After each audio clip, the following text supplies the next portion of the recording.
Hey guys, welcome back to the channel. This is story about what if Naruto has a power of king part 1. Before I start, please do support for more amazing content and comments for part 2. Do consider to subscribe my channel and share my video to your friends and check out the description as well. Let's start the video. Life was too short for one to be weighed down by the fears implemented by social standards. No matter what anyone told him, Issei pursued his unsavory dream with determination. A single spark had all it took for him to go down the path of pleasure. His unwavering will had brought forth more pain than pleasure in the high school setting. Through reasons he did not think much on, he had been given a chance to fulfill his desires under the servitude of his new master, Rias. An unfortunate incident with a fallen angel had led to his reincarnation as a devil. Flirting with death was an experience he did not want to repeat. Yet, here he was again, with his life on the line, fighting against the enemy who had killed him before. With his new life as a devil, he was no stranger to pain. Even though he had grown accustomed to the sensation, it did not lessen anything. Ha! You can't beat me, Issei. The fallen angel Rainer sneered with a twisted smile plastered onto her features. It will only be a matter of time until I get the twilight healing, and then I will be unstoppable. Ending her arrogant proclamation, Rainer's twisted smile grew in proportions as the light spear she held left her hand and found a place in Issei's leg. Seeing the pain and determination clash on the face of her target, Rainer's crazed laughter returned in full force. Simply catching a glimpse of Issei's expression was enough to bring forth a cry of ecstasy. Snippets of her laughter could only be heard by the newly reincarnated devil as he struggled to stand up with both of his legs impaled by light spears. Blood soaked every inch of Issei's body, saturating his school uniform to the brim, leaving him in nothing more than rags skewered by the spears Rainer so happily launched at him. For any devil, having not one, but both of their legs impaled by light spears, the weapons created to specifically combat them, was enough to force them to a stop. The burning light hungrily gnawing at Issei's demonic body could be heard, visibly bringing sadistic joy to Rainer. I'm going to find little Asia and rip the sacred gear right out of her. It's just too bad you won't be around to see it. The smell of burning flesh was heavy in the air, completely shrouding the metallic scent of blood that once occupied the space. Cynical laughter was all that was heard as Rainer's mirthful eyes lingered on Issei's brutalized body. As Rainer occupied herself with Issei, a rogue exorcist who had followed the pack of other rogues was engaged with a second devil just outside of the church. Whilst Rainer finished her joyous laughter, she gave Issei another sneer before walking away, leaving the mentally and physically wounded Issei bleeding on the church floor.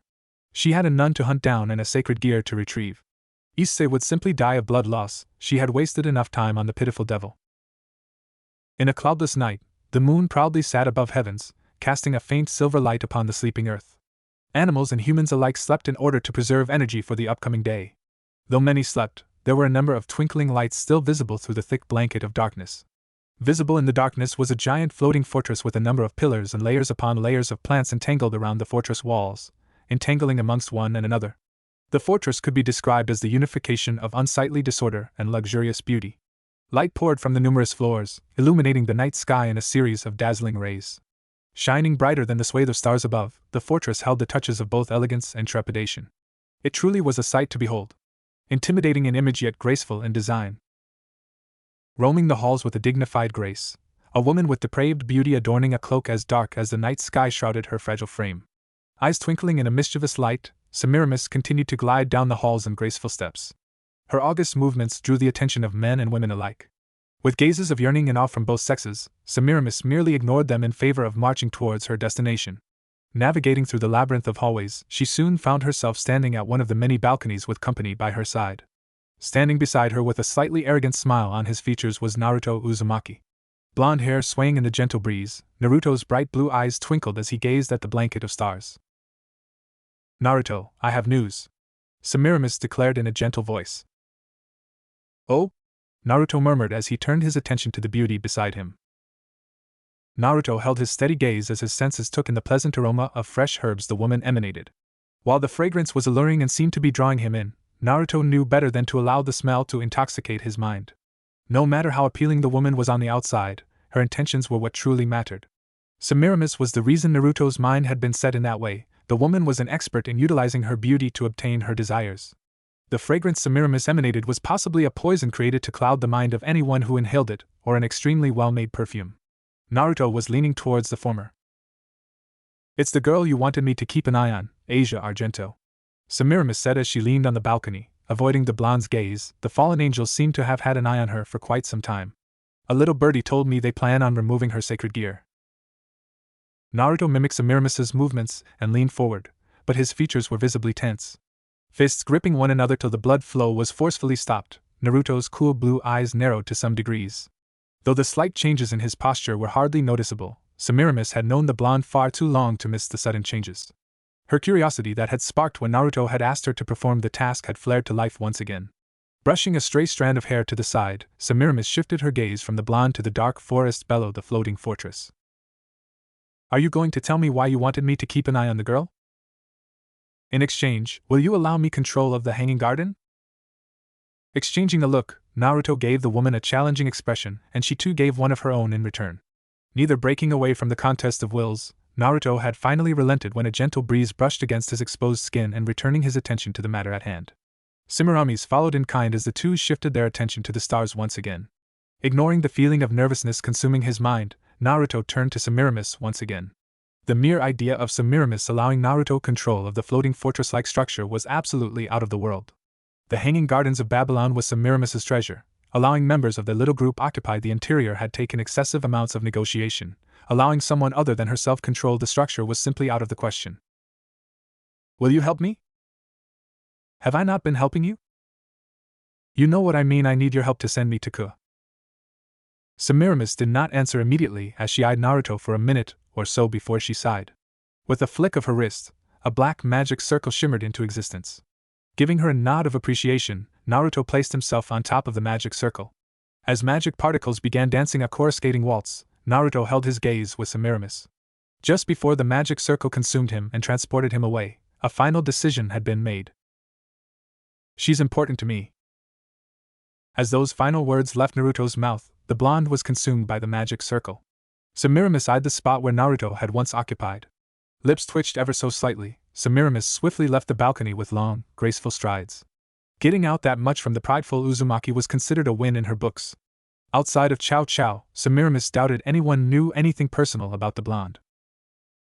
Bounding down the empty streets of Ko, Asia's eyes were wide with fear. Shallow breaths were all she could hear as she continued to run down the baleful streets.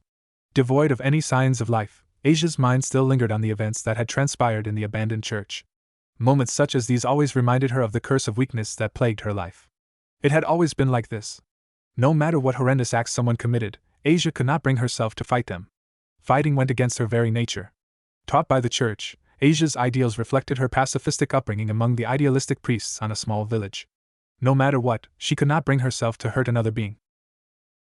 The thoughts that were running amok in her mind were forcefully suppressed when a loud jeer resonated above her. Well, if it isn't the nun, why don't we go back to the church? Our session isn't over yet. Rainer's cruel voice cut through the ominous silence like a hot knife through butter. Asia was stopped dead in her tracks as she turned to face the fallen angel. Shaking in both frustration and fear, the nun could do nothing but stare at her soon-to-be killer with fear-ridden eyes. Heart pounding in anticipation, Asia could feel the surge of energy provided by the dose of adrenaline pumping into her body. Yet she did not move. Even with an opportunity to escape the clutches of the fallen angel, she did not take it. No matter how she denied it, Asia knew deep in her raging heart she could not escape. Issei had bought her time in order to escape Rainier, and she had not gotten very far before the fallen angel had found her. A feeling of defeat filled the empty void that once housed her hope. Biting her lips in order to restrain the tears burning away at her eyes, Asia could not help herself as guilt soon found its way into her damaged heart and ran its course. If Rainer was here, then Issei was probably dead. Issei-san, I'm sorry. This is all my fault, Asia thought as her blurred vision turned away from the fallen angel. First, her brother had been brought down by her, and now Issei had fallen because of her weakness. Unconsciously digging her nails into her exposed palm, Asia could feel fresh blood escape from her self-inflicted injuries. Rainer was smiling joyously as she witnessed more suffering. Her twisted smile never left as she slowly descended from the sky and landed before the girl. Snatching Asia's arm in a firm grip, Rainer gave the girl a murderously glare as she began adding more and more pressure on her hold. If you ever run again, I will kill you, Rainer hissed. Yanking Asia closer to her, Rainer dug her claw-like hands into the girl's bare arm. Aside from the joy she had received from watching the suffering of both Issei and Asia, she knew her plans had been delayed by quite a few hours. Using her free hand, Rainer delivered a sharp blow to the girl's cheek, drawing out a small cry of pain. Satisfied with her work, Rainer unleashed her wings and prepared to take flight. Just as her wings began carrying her upwards, a golden flash caught her attention right before an object impaled one of her wings. Screeching in pain, Rainier immediately dropped Asia as she too collapsed onto the earth with both her wings pierced. Upon impact, the objects had not only tore two glaring holes into her wings, but they also pushed her back significantly, creating distance from herself and Asia. Asia's body fell freeing down to the earth as the girl allowed gravity to do its job. Not fighting the fundamental force dragging her down, Asia awaited the back-breaking pain from impact, but it never came. Instead of a painful landing, Asia had collapsed against a much softer object.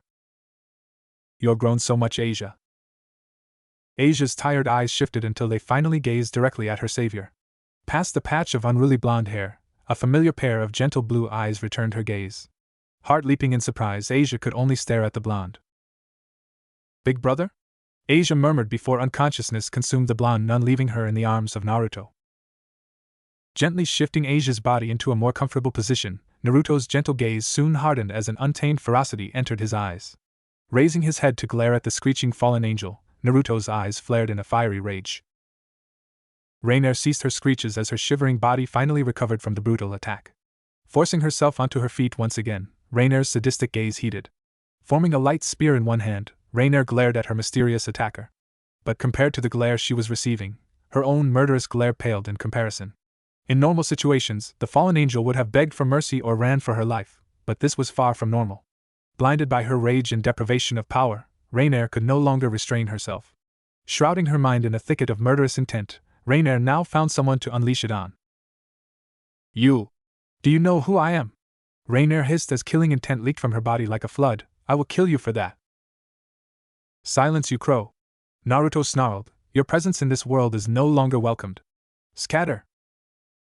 With that declaration, the space behind the blonde began distorting in a haze as golden ripples opened way for an array of weapons to come forth. Swords and spears alike sprouted from the hundreds of golden halos. Each and every weapon held all sorts of eye-catching ornaments. Even in the dark of night, the weapons shimmered in an ethereal shine. The weapons bustled in the air after Naruto's verdict. One after another, every weapon launched from the golden halos like bullets of mass destruction. The air was obscured with dust from the pulverized ground. Rainier's screams of surprise only lived for mere seconds as the thunderous impact of the weapons consumed all. Settling down, the shroud of dust vanished, exposing the world to the destructive scene left behind by the blonde. Rainier was no more. There was no other possible way of saying it. The fallen angel Rainier was no more. Nothing was spared after Naruto's declaration. Scatter she did. Pieces of her once whole body splattered the decimated streets of Kuo. Blood splattered in every which direction, painting whatever was left of the streets in a crimson hue. Rainier's body, whatever was left of it, held the appearance of suffering a savage death in the hands of animals. Bones cut into pieces with bits of muscle and skin left attached to them all were a common theme. Shimmering in the gore, the weapons launched at Rainier shimmered in their ethereal hue once again and disappeared in particles of golden light. Only her head remained unscathed, left laying in a pool of her own blood. The horror-stricken face simply said it all. "Oh ho, so this is the girl?" Giving Semiramis a nod in response, Naruto eyed her with a neutral gaze as the black-clad woman sauntered forward. Overlooking Asia's unconscious body with a critical gaze, the poison-loving woman returned to hold Naruto's neutral gaze. Breaking their senseless staring contest, Semiramis walked to the table saturated with an array of foods and drinks. Pouring herself a cup of wine from the available selections, the woman took a sip and her features immediately scrunched in dissatisfaction. A frown graced her elegant features as it remained frozen in a look of displeasure. The wine was pitiful compared to the types she had the pleasure of consuming. "I thought you had better taste than this, Naruto," Semiramis said in a tone fitting of her irritation. "I do," Naruto responded as the air behind him shimmered and twisted as a golden gate opened way for a bottle and two cups to appear. Much like his weapons, both bottle and cup were made of gold and heavily decorated by gems and jewels alike. Handing Semiramis a cup, Naruto poured the contents of the bottle inside and did so for himself. Tossing her previous drink into the bin of trash, Semiramis took a sip of the blood-red wine. The aroma did the drink no justice. A simple sip had been intoxicating. The liquor, no, nectar was something only imaginable by the mind. Such a taste was heavenly compared to the wine she had consumed prior. Neglecting her own facade of neutrality, her frown had soon dispersed upon the taste of the divine nectar. "It seems my selection is quite pleasing, no?" That snapped Semiramis out of her trance. Crumpling her lips together, she turned to Naruto and gave him a slightly irritated look. The arrogance lacing his own voice had been enough to spark a flare of anger. Yet, a part of her questioned the contents she had consumed with such vigor. Such a drink seemed impossible to brew by mere human hands. As a master in the art of creating poisons and brewing other forms of liquids, she could not point out a single mistake in the drink. It was as if it were made the gods themselves. It was a revelation that paved way for a new question in her mind. What is this made from? I don't human hands could brew such a drink. Whether it is weaponry or wines, I only have the best. You should have known this by now, Semiramis. There was that arrogance once again. Lips twitching in anger, Semiramis merely placed herself in one of the many seats left available and sent Naruto a silent glare. When it came to liquors and other forms of drinks, she had prided herself in creating the best. In a matter of minutes, her pride had taken a blow. Unwilling to let the strike go unapproached, she leaned into her seat and pondered on the contents her taste buds had been exposed to. The taste was heavenly yet indescribable at the same time. Without a proper flavor to compare the taste to, she was hardly able to point out any mistakes. And did you use your best to brutalize the fallen angel? Semiramis asked as her tone calmed and her graceful voice returned. Humph, a mongrel such as herself cannot fathom what honor she had received. To have been touched my treasures alone was far more than a cur like her deserved. Shaking her head, Semiramis pondered on the blonde's words.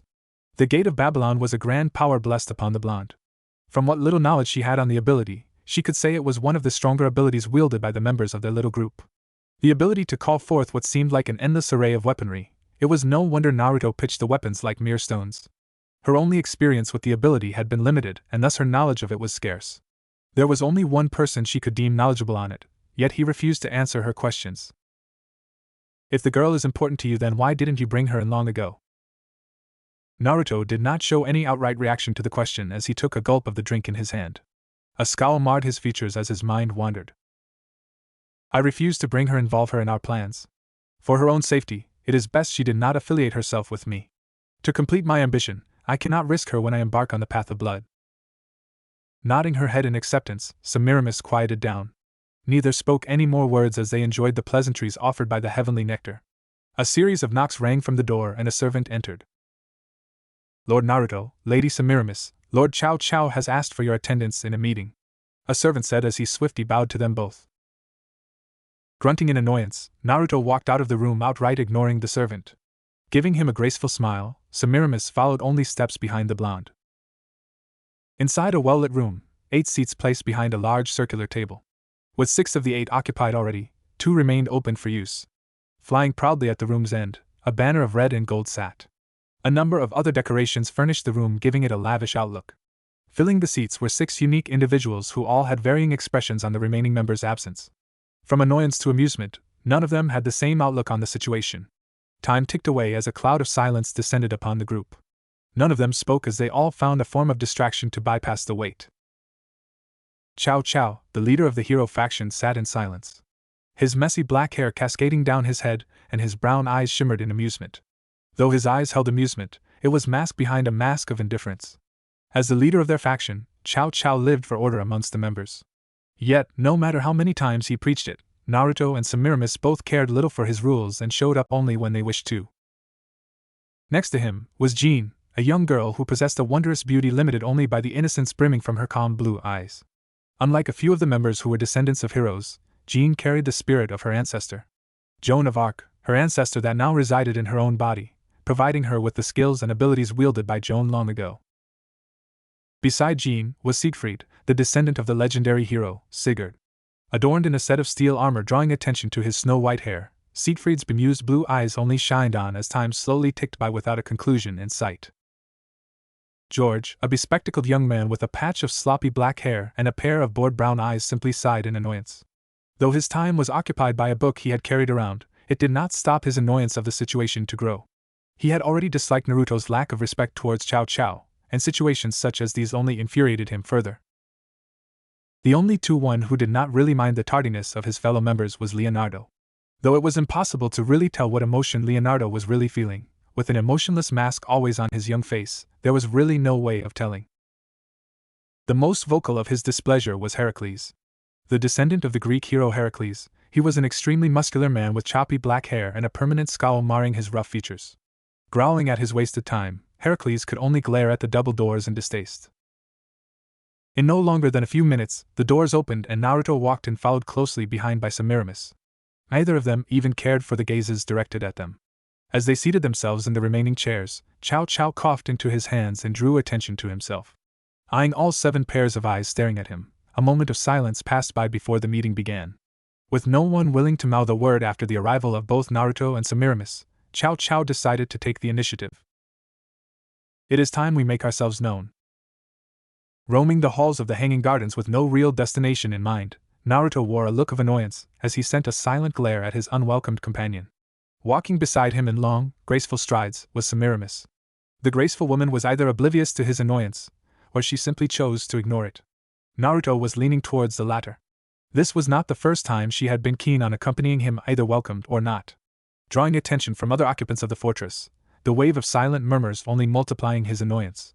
Perhaps it was the gnawing unease produced by his sister's condition that had ignited the aggravation swelling in his heart. Semiramis's persistence to accompany him did not quell the emotions pounding in his chest either. Bypassing a small crowd of occupants, Naruto headed straight for his chambers. It did not take long for a mischievous smile to play on her lips. Leaning closer to the blonde, Semiramis steadily breathed down his exposed neck and spoke in an alluring tone. "How bold, already taking me to your room."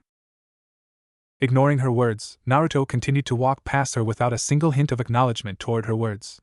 Semiramis's lips jerked into what looked like a pout. Shaking off the spark of annoyance, Semiramis's smile returned in full force. Perhaps it was the prospect of a challenge that had ignited a glimmer of excitement. Her first impression of the blonde had been less than satisfactory. His arrogance and dismissive of anything he deemed unworthy of his attention had been a factor in her annoyance. Yet, a part of her desired to break the permanent neutrality that adorned his visage. That could have been a possibility for her interest in the blonde. "Why do you follow Cao Cao?" Semiramis asked suddenly as she stared at the blonde in question. "I do not follow Cao Cao," Naruto replied with annoyance obvious in his voice. "I am merely working alongside him. As long as our interests align, I see no reason to make more enemies." "And what will you do when Cao Cao's interests change? Those accords he made, you did not favor them." "No matter what, I shall continue to pursue my goals." Semiramis pondered on his words with narrowed eyes. Naruto seemed far too nonchalant about the situation at hand. Her persistence had only brought forth a snippet of information, but it was far too paltry to paint an accurate picture of Naruto's motives. Compared to Cao Cao, Naruto was a wild card. His actions were unpredictable yet expected at the same time. Complete dualities that he managed to perfectly blend into his actions. Even so, she could not deny the sense of excitement swelling in her chest. The curiosity for the blonde had only grown over time, and she was determined to find answers for her tabled questions. It did not matter if he ignored his comment about Cao Cao's newly formed accords, the goals worked so desperately to complete were far more interesting. The absolute feeling of elation was all Rias felt. His joyous emotion reflected on his maniacal laughter as it filled the cavern he occupied. Echoing throughout the dingy underground chamber, an overwhelming explosion of joy consumed his heart. Never in his life had he experienced such a feeling. By far, this was the most emotional he had been for as long as he could remember. Everything he had done was leading to this event. Now, with success just around the corner, the feeling of elation was not unexpected. Climbing an altar damaged by time, his eyes focused on a glimmer of crimson-red energy resonating from the distance. Running his hands against the century-old stone and caking his hand in the process, the twisted smile marring his pale visage widened. His laughter was crazed and unchained, a laugh filled with uncontrolled glee. Trailing behind Rias was his ever-so-loyal follower, Euclid Lucifuge. The super devil was far too occupied with his glee to have cared for his surroundings. Just over the horizon was the main component of his grand scheme. Laying on top of the massive altar was the beast that would bring forth a new world order. A beast so powerful, the biblical god himself had been forced to add extra seals over the existing set for safety. Trihexa, or more commonly known as 666, the beast of the Bible. The seals placed upon Trihexa were all forbidden seals which required a great deal of work to bypass. But with the prospect of unstoppable might, whatever endeavor he had to endure would be ultimately worth it. Shattering the biblical god's forbidden seals would take some time, but the final seals placed upon Trihexa would be an issue. Reaching the altar's peak, Rias gazed upon Trihexa's sleeping form with waves of delight escaping his shaking form. Unlike many whom would shake in fear upon the sight of Trihexa, Rias' body shook in pure excitement. Even though Trihexa slept, an overwhelming force of ruinous energy absconded its form. Simply standing in the beast's aura was enough to draw forth a twitch of insanity in Rias' heart. Any normal human standing in its presence stood no chance of remaining sane. Sweeping away his fascination, Rias released another laugh. A laughter of pure insanity. No longer did the light of compos mentis linger in his eyes. Deluged with euphoria, Rias simply stood there cackling before the apocalyptic beast. Lord Rhizavim, is this it? Euclid managed to ask, is this Trihexa? The apocalyptic beast? Yes, Euclid. Yes. Rhizavim bellowed in his demented voice, this is the key to my ambition.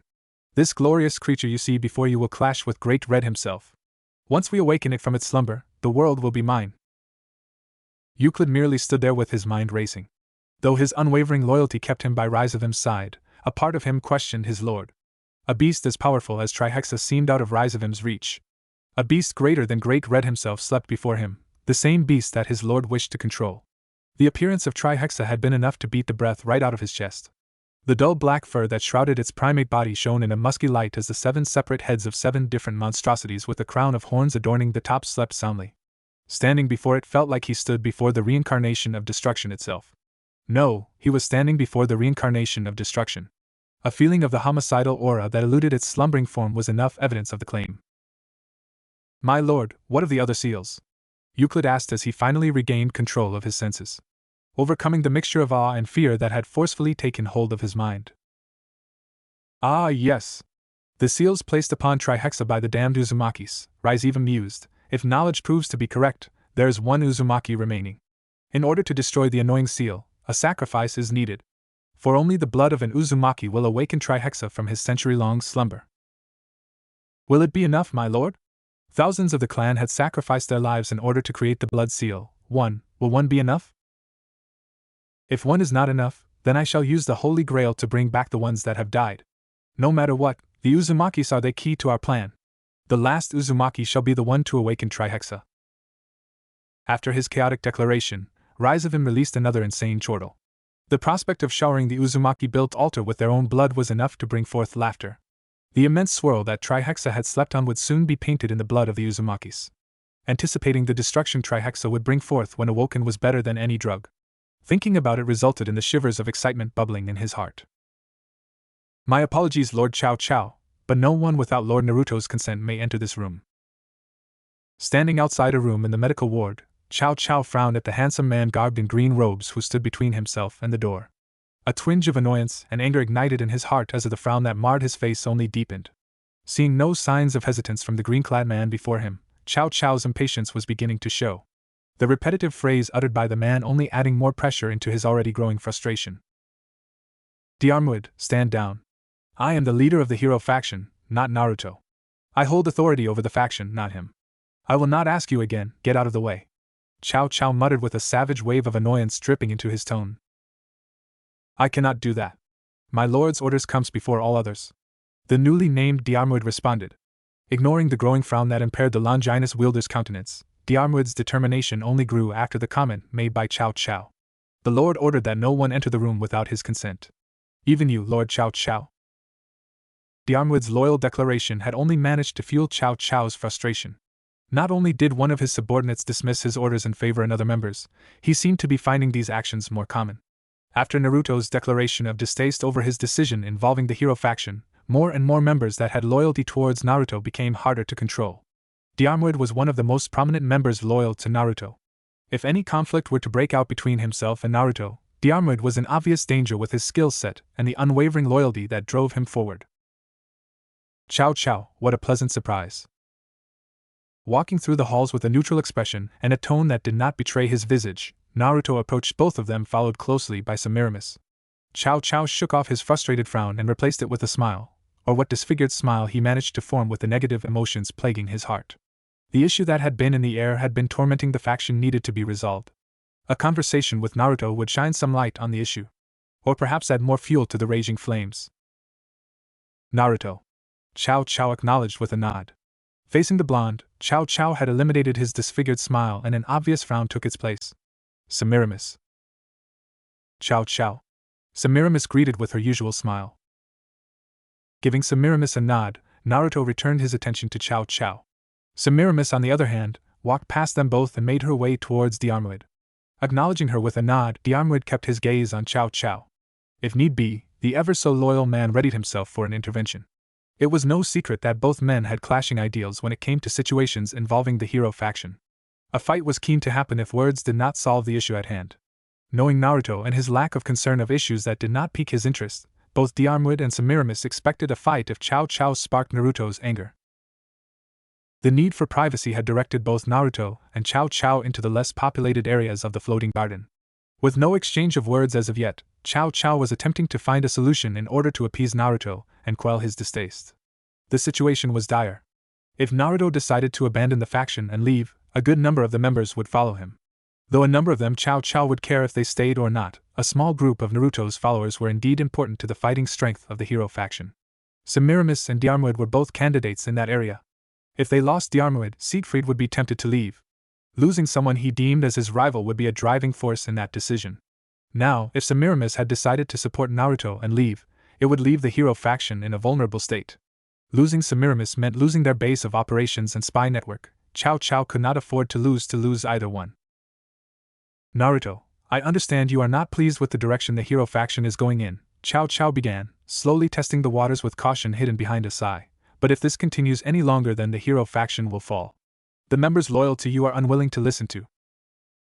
I have amused you for long enough, Naruto said as his eyes narrowed in annoyance. I have participated in your meaningless games for far too long. You are only leading the faction because I have little interest in doing so. Do not take my kindness for granted, mongrel. The only reason you still breathe is because of him. Cao Cao's smile strained drastically as his eyes glimmered in rage. The tone used on him only added to his fury. Appeasing Naruto was going to be tough, there was no doubt about it. Naruto's arrogance had no bounds. Cao Cao prided himself as the wielder of the true Longinus, the strongest of all 13 Longinuses. With the potential to destroy the world, being talked down by Naruto damaged his pride. Making no remark to Naruto's words only ignited his fury further. At his situation now, he could not afford more enemies. Having Naruto as an enemy was not something he would look forward to. While Naruto had his ambitions, he had his own. The desire to pit humans against other mythologies. In order to test humanity's limits, he needed to accumulate enough strength in order to fulfill his ambition. Naruto. Enough, I grow tired of this. My patience has reached its limit.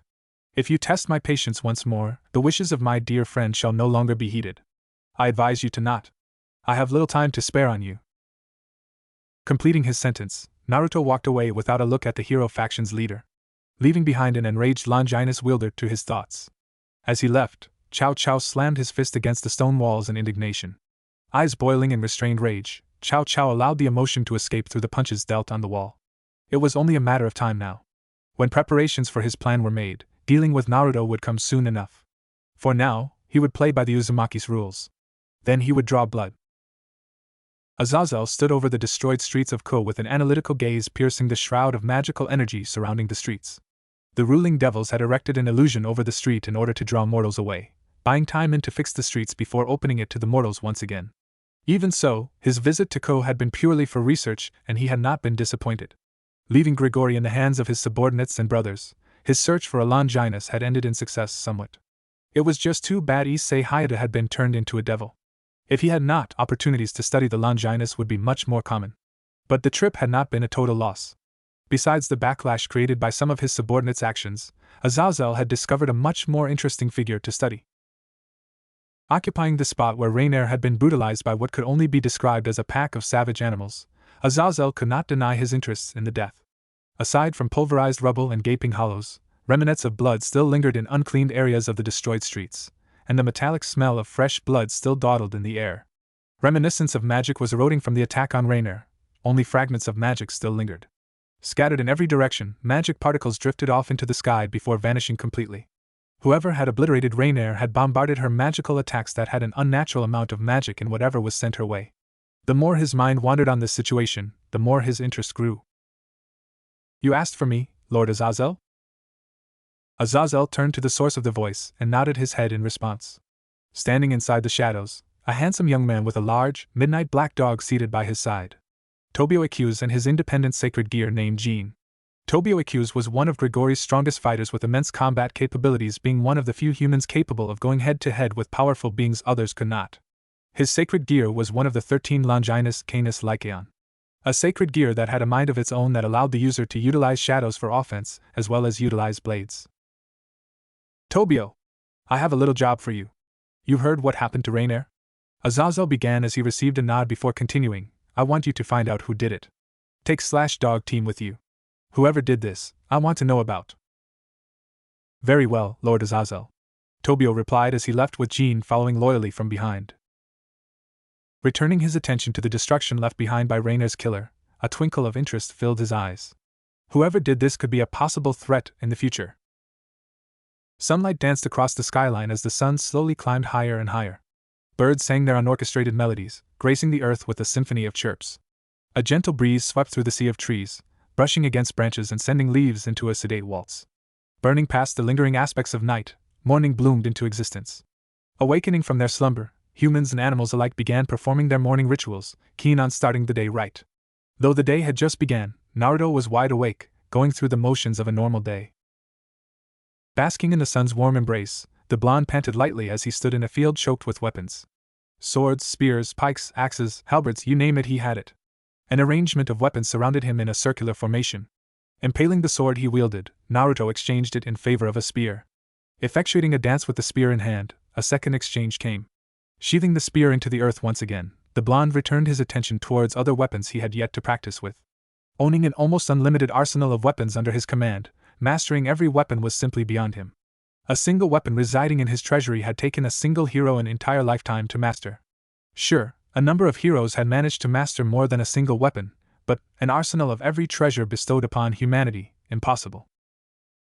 Yet that never stopped Naruto from continuing his uphill battle. Every single treasure residing in his vault had a unique ability differentiating it from others. Mastery over a single weapon unlocked doors hidden to the tenderfoot. His ambition of slaying the apocalyptic beast required power. There was no way around it.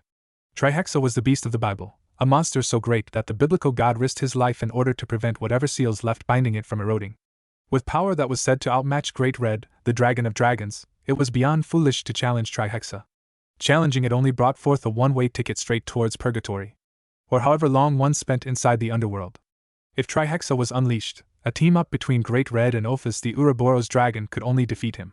Even so, Trihexa's nature to destroy covered all.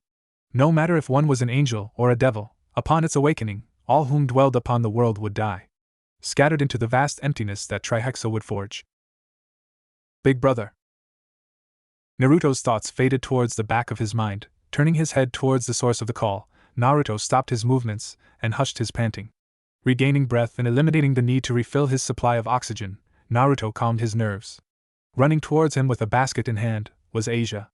Awoken from her traumatic slumber, the girl had rebounded quickly. Their first meeting in years had been short and lacked any real conversation between the two. Simple snippets of a real conversation were formed and Naruto had left.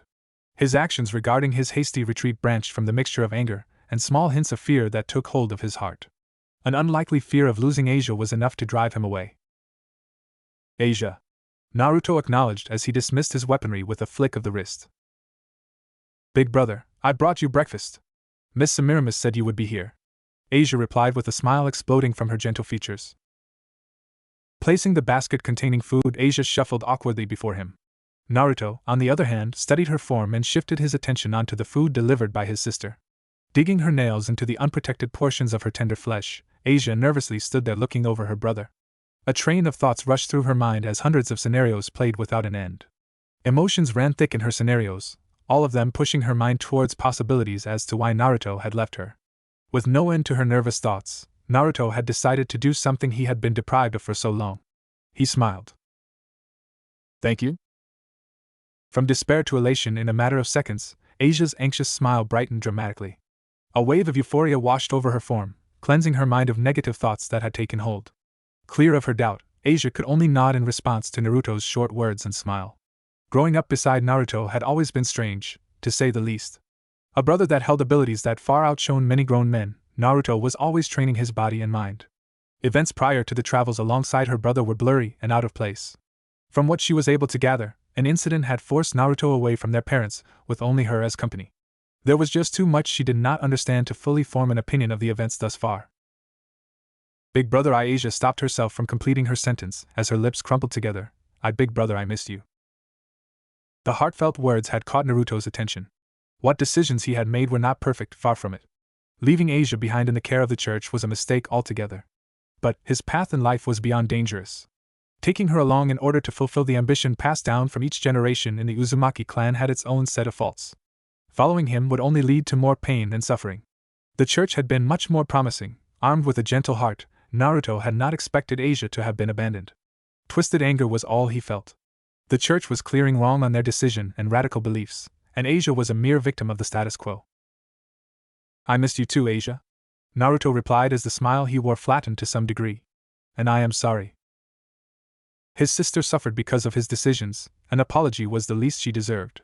Asia's smile only widened after his response.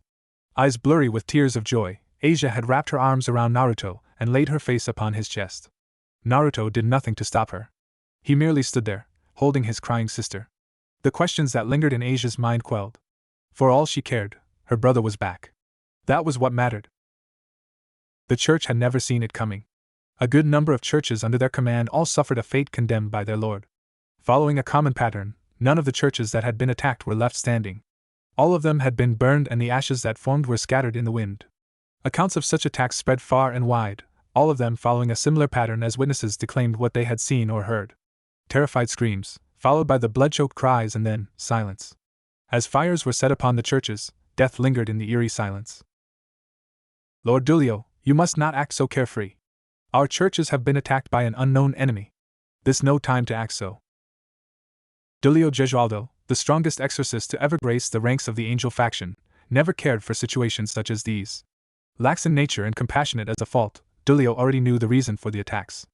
All of the churches guarded an Excalibur fragment, the attacks could simply be brushed off as attempts to obtain all the fragments. But there was a hole in that theory. Another church that had no association with the Holy Sword met the same fate. It did not take long until realization dawned. Dulio now knew the motive and individual whom had ordered the attacks. The feeling of sadness and pain clutching onto his heart, refusing to let go, did not help either. "No need to worry," Dulio declared rather lazily. "I will handle this myself." Upon his declaration, Dulio began ushering the undesired guests out of the room. Slamming the door behind him, Dulio's slipshod smile dropped. Visage wan with emotional pain, the strongest exorcist walked across his luxurious room and looked out the window. A small, agonizing smile marred his features as Dulio looked off into the distance. "Is this your doing, little brother? Is this your message to me for failing to protect Asia?" Destruction, pure unmatched destruction, was only visible in the distance. Everything had been annihilated, leaving behind only the eerie silence of loss. Death lingered in the dingy air as dust clouded the heavens, blanketing over the rubble of a once graceful village. No signs of life remained in the ruins. Tendrils of blood stretched far and wide, bodies littered the bloodied ground. The unsavory clash of blades rang clear in the silent ruins, echoing throughout whatever remains of the villages were left. A group of crimson-eyed men surrounded a single woman standing amidst the hostile group. Tied into a ponytail, the woman's unruly blonde hair swayed under the gentle wind. Sword in hand, the woman's regal features remained calm as a slight smile played on her lips. The woman's brutish blue eyes scanned each and every one of the hostile opponents, with little interest escaping the ocean blue orbs. Growling in outrage, the men, no vampires, circled around the woman in hopes of locating an opening for an attack. No matter how uninterested her outer appearance looked, a dragon rested beneath the fragile outlook. Mordred Pendragon was many things, and defenseless was not one of them. As a descendant of the traitorous knight, she had inherited the natural talent of a swordsman from her ancestor. Combating her at close range was suicide. Unless an individual's skill was equal if not greater than an adept swordsman, surviving the clash of blades was nigh impossible. With only a few swordsmen at their disposal, the vampires were at a tight end. If any of them broke off from the circular formation, Mordred would gain an opportunity to escape the encirclement and strike them individually. "Filthy human, die!" Shifting her attention onto the speaker, Mordred gracefully dodged a slash aimed at her being. Dancing around a number of slashes, Mordred quickly brought her own blade forward and sank it into her attacker's exposed stomach. Yanking the blade free of its target, the Pendragon grunted in annoyance as more and more vampires flooded the field. Swiping for blood, a few vampires chose to engage her in close combat whilst others blasted her with magic bullets. Neither of the attacks nor magical bolts managed to land a hit. Swaying past attack after attack with the agility of a cheetah and the grace of an eagle, Mordred danced past the attacks with relative ease. With strength unexpected from such a petite frame, Mordred swung her mighty two-handed blade, seeping the barren ground with the blood of her enemies. Motivated by the cries of pain, Mordred charged and split a second vampire in half. Forcing her blade past the layers of muscle and bone, Mordred's endeavor ended when her once beautiful silver blade escaped the vampire's body and splattered droplets of blood onto the remaining blood-suckers. From horror to fear, a series of emotions bypassed the enraged masks that her attackers wore, leaving them in a small state of shock. It was all the time she had needed. Rushing forward with her menacing blade in tow, Mordred sheathed her blade into the bodies of stunned vampires, leaving a few others to cry out in surprise. Silencing the remaining vampires and splattering muscles and blood in every direction. Flicking away a string of blood, Mordred sheathed her mighty blade and observed her handiwork with a tiresome gaze. The job had been complete. Wiping out the vampires that had bypassed their territory, Mordred no longer held any obligation to remain in the unsavory forests of Romania.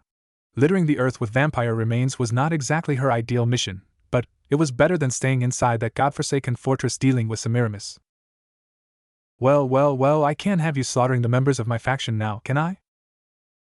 Turning her head towards the origins of the voice, Mordred narrowed her eyes upon sight of the speaker. Doll-faced and eluding an aura of self-importance, Marius Steeps stood in the shadows with a respectful smile adorning his fragile features. Grabbed in robes fit for a king, Marius gave Mordred a mocking bow as he continued to smile. Masked underneath his pleasantry, Marius continued to study Mordred with a glimmer in his crimson eyes. It was no secret that Marius was not as pleasant as he portrayed himself, far from it. Cruel and manipulative under his smile of friendliness, Marius was never an honest individual, willing to do whatever the cost in order to benefit himself. Humph, you will be cut down just like your men, Mordred declared, allowing her annoyance to seep into the tone of indifference. If you challenge me, even the pact you have made with the Cow's Brigade will not save you. Quite arrogant of you, Mordred. Marius never finished his sentence, as a soaring blade impaled itself inches away from his head and sheathed itself into the trunk of a tree. A snarky laughter filled the silent forest, followed by the crunch of stone. Launching herself from the ground, Mordred had shot towards Marius whilst leaving behind an interstice of destroyed earth. Retrieving her blade, Mordred made use of the surprise generated by the sudden throw of her blade. Aiming for Marius's head, Mordred worked hard as her attempts at beheading the vampire increased, with every slash forming a shallow cut on the agile vampire. What are you doing? Oh, I was ordered by Uzumaki to kill all the vampires. You just happened to be one. Unrelenting with her pursuit, Mordred's smile widened upon every cut she dealt to the doll-faced vampire. Kicking him to the ground, Mordred's smile widened when she had foiled his attempt on casting a spell. Simply breaking the caster's concentration would suffice. Instead, Mordred had done a far greater deed. Removing the Marius's arm, a wondrous cry of pain escaped the vampire's lips as he clutched the newly formed stub. Attempts of quelling the raging flames only ended in failure. Mordred continued to watch the display with a brutish smile playing on her lips. We'll be back to collect the Sephiroth Grawl. Next time you get in the way, Uzumaki will kill you. The gathering of clouds just about the Hanging Gardens continued in a leisurely pace, swirling into a single blanket of darkness containing droplets of would-be rain inside. Situated inside his room, Naruto seated himself behind a large desk adorned with wondrous decorations and a single chest set placed before him. Holding onto a night piece, Naruto merely gazed at the darkening sky in contempt. All the pieces were gathering. The time to act would be upon him soon. All plays were in need of an opening act. Slamming the knight onto the board, a glimmer of thought flushing his features. My lord! Storming into the silent room, Diarmuid's worry-filled tone snapped Naruto back to reality. Setting a steady gaze on the ever-so-loyal knight, the blonde beckoned for him to speak with a wave of the hand. There was no need to reprimand Diarmuid, the man knew better. The situation was either dire or important for such an intrusion.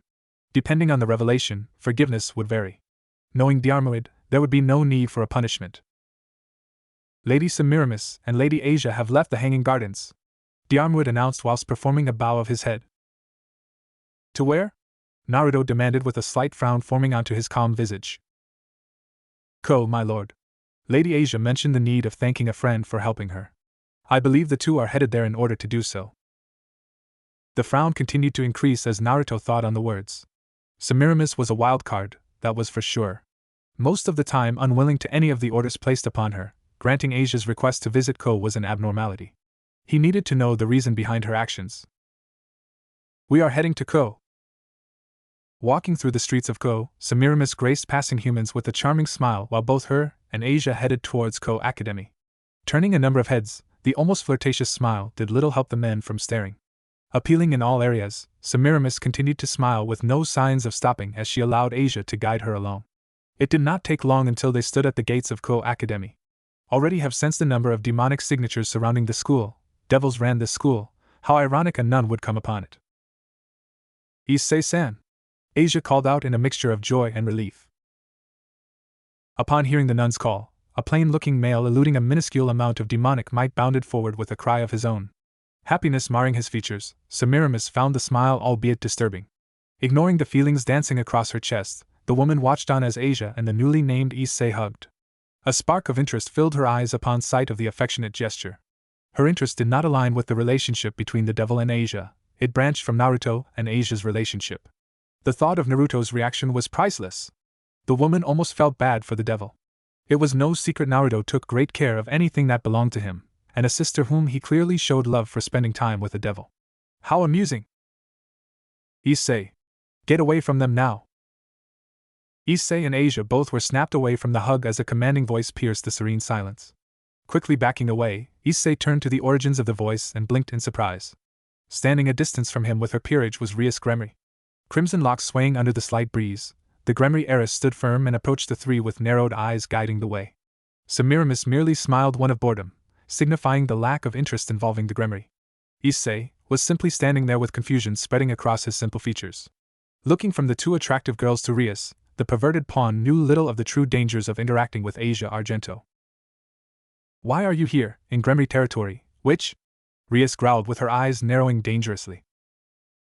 Humph, if it isn't the spoiled devil, Semiramis muttered with a mocking smile adorning her regal features. Be careful with your words, little girl. I may not be as brutal as my lord, but I will not hesitate to end your meaningless existence either. You are in Gremory territory. I rule this land, and not only have you trespassed, but you are threatening an heiress of one of the remaining 72 pillars. I will not stand. Then kneel. The sudden declaration had silencing Rias and brought attention onto the new voice. Entering the fray with a golden magnificence only befitting of a king, Naruto Uzumaki strolled out of shining teleportation circle with arms crossed and a displeased frown adorning his features. Following closely behind, Diarmuid held his two faithful spears and directed them at the group of devils. Looking upon Naruto, Rias and her loyal peerage members knew only of the untamed pressure seated above them. Issei eyed the man with a critical gaze as the boosted gears soon formed on his left arm. Readying himself for an attack, the perverted devil felt the world freeze when he locked eyes with the blonde. It was not anger of a simple man, it was the untamed fury of a lion. Despite the might that eluded the blonde, Rias had quickly snapped out of her stupor. Regaining her bearings, the Gremory heiress stalked forward and placed herself beside Issei and glared at the blonde. Perhaps it was the naivety that had drove her or even the stupid bravery. All she knew was absolute fear when Naruto turned his gaze onto her. All forms of courage escaped Rias as she flinched under the glare. Yet Rias had found solace upon her own words. The humans were at her territory, and attacking the sister of the current Lucifer would be punishable by death. Asia, on the other hand, feared for what Naruto's dislike of devils would bring forth. I am the sister of Surzex Lucifer. I will not stand for the laughter. Mocking laughter escaped Naruto's lips as he outright released his mirth upon the face of the naive devil. Semiramis joined in with a giggle of her own, clearly amused by the sudden declaration as well. Nothing more than the laughter of both hero descendants filled the air with little to combat the mockery. Finishing the laugh, Naruto sent her an arrogant smirk.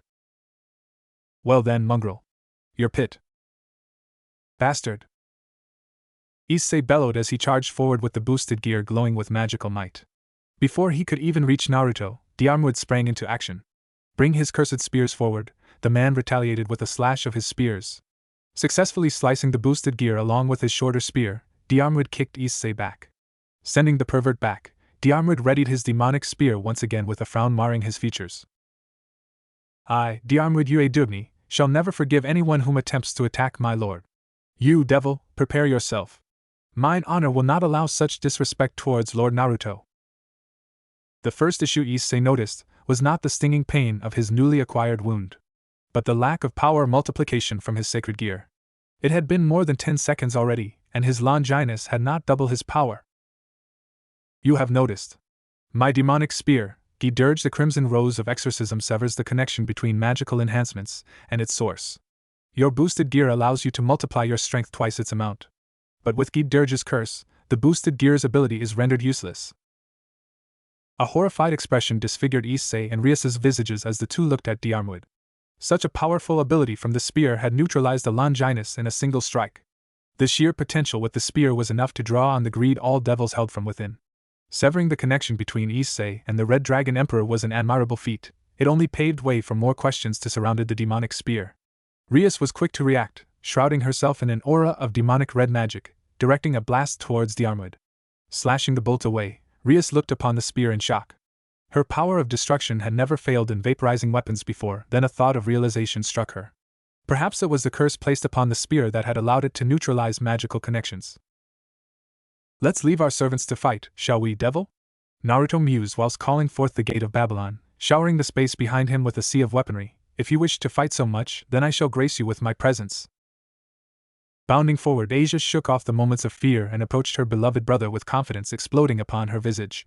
Placing herself between him and Rias, the blonde nun drew looks of curiosity while she stood before her brother with defiance obvious in the actions performed. Semiramis marveled at the girl's willingness to face Naruto. The latter's legendary anger resulted in the deaths of many individuals that had disrespected him. Now, faced with an overly spoiled devil, the witch wondered how she remained alive thus far. Many have died for much less. "Big brother, please." They helped me, Asia pleading with desperation in her eyes, hoping to stop her beloved brother from eradicating her first friend and his master. Naruto remained silent as he held a steady gaze with his sister. Neither willing to back down from their decision, both siblings held the silent battle.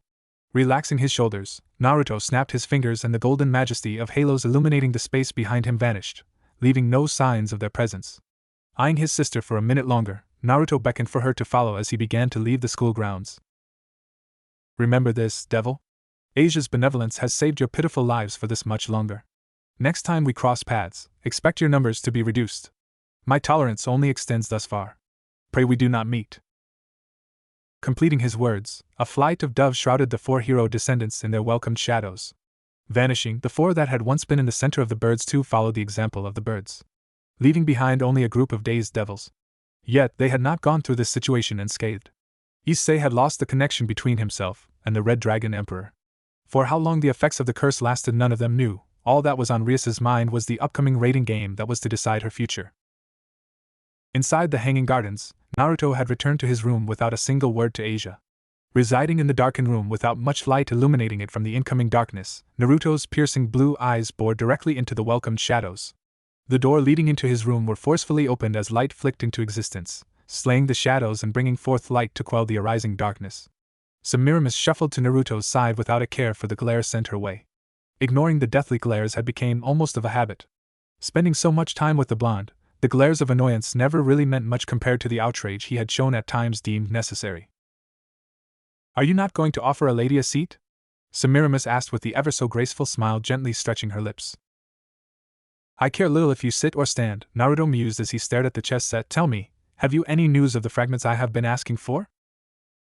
Yes. The so-called Excalibur fragments have all been located by my doves. It was only been a matter of taking them." Prompting her to continue, Naruto already knew a complication had arisen. There had been little times he had been able to operate without an issue coming up with the plan, forcing him to compromise. The churches holding them had already been attacked. I only managed to secure one of the blades left untouched by the chain of attacks. The others have been lost or still remain in the possession of new holy sword wielders. That much I am certain of. What of the stolen ones? Any clue as to who had stolen them from the church before we could? No, though I do have my suspicions. The devils are immediately out of the equal. They possess no members able to wield holy swords without hurting themselves in the process. The fallen angels are more likely, possessing quite the intricate network of spies. They are some of the more likely candidates. Unlike the devils, they can wield holy swords without pain in return. Other factions are questionable as well, though many care little for other factions, so it is less likely than the fallen angels. Very well then, I want the blades found. Semiramis merely smiled in response, finding comfort in the soft cushion she sat on. With the conversation dying down, the witch decided to have her fun. Leaning forward, Semiramis eliminated the distance between their faces to a paltry number of inches. Even though they were inches apart, Naruto kept his calm demeanor. His reaction was not the one Semiramis was looking for as she leaned forward, cutting the distance between themselves even further. Stopping her attempts to fluster him, Naruto pushed her back and flicked her forehead in retaliation. Rubbing her forehead in annoyance, Semiramis left in a huff. Pesky woman, Naruto muttered with hints of amusement laced into his voice. As she left, Naruto returned his attention to the chess set. Lips twitched upwards, the neutral gaze he had wore was shattered by the ghost of a smile. Undeniably so, the smallest hints of a smile played on his lips. Though he would not admit it, the Uzumaki found her attempts quite amusing. Refusing to give her the satisfaction of victory, Naruto was adamant on winning the little challenge Semiramis had issued. Inside the busy kitchens of the Hanging Gardens, Asia gingerly stirred the heated pot placed before her. A serene smile had snaked its way onto her countenance. Watching her purposefully work, a number of workers had eyed her with curiosity rolling off of them in waves. Here she was, Asia Argento, the supposed guest of one of the faction's founding members, Naruto Uzumaki, worked tirelessly on a dish. The look of determination that had taken residence upon her face had been enough to quell all offers of assistance. The situation had lasted for no longer than a few minutes before the blonde girl had vanished into the background. Returning to their work of preparing meals for the hungry heroes, the kitchen was soon buzzing with activity once again. An hour had ended with a cheer of joy escaping Asia as her smile exploded into existence. Resting on the counter was a steaming bowl of broth and noodles, glistening under the dim lighting. The bright smile that had encased her very being continued to brighten as seconds ticked by and anticipation guided her actions. Gently placing the noodles onto a tray, careful not to spill the contents, Asia happily grabbed hold of the tray and began making her way out of the kitchen. Navigating through a maze of hallways and a sea of occupants, Asia headed straight for the quarters. It was not long until she had found herself staring at the door leading into her brother's room. Knocking in an enlivened fashion, Asia waited patiently for an answer. Her smile never dimmed.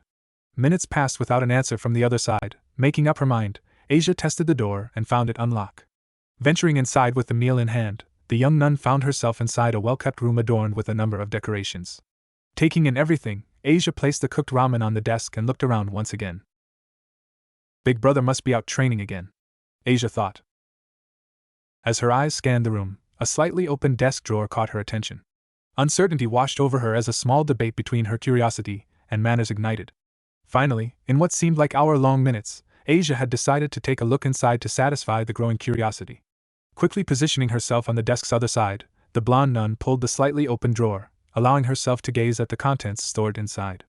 Even though the drawer contained a number of interesting objects, Asia's gaze fell directly onto the picture frame resting face down inside. Grabbing hold of the frame, a spark of recognition filled her eyes. Compared to the luxuries her brother boasted, the simple frame decorated in a childish manner was pathetic compared to the other riches he possessed. The frame was orange in color and had small yellow stars plastered along the edges, giving it a homemade feeling. Upon seeing the picture frame, Asia's eyes sparkled in joy.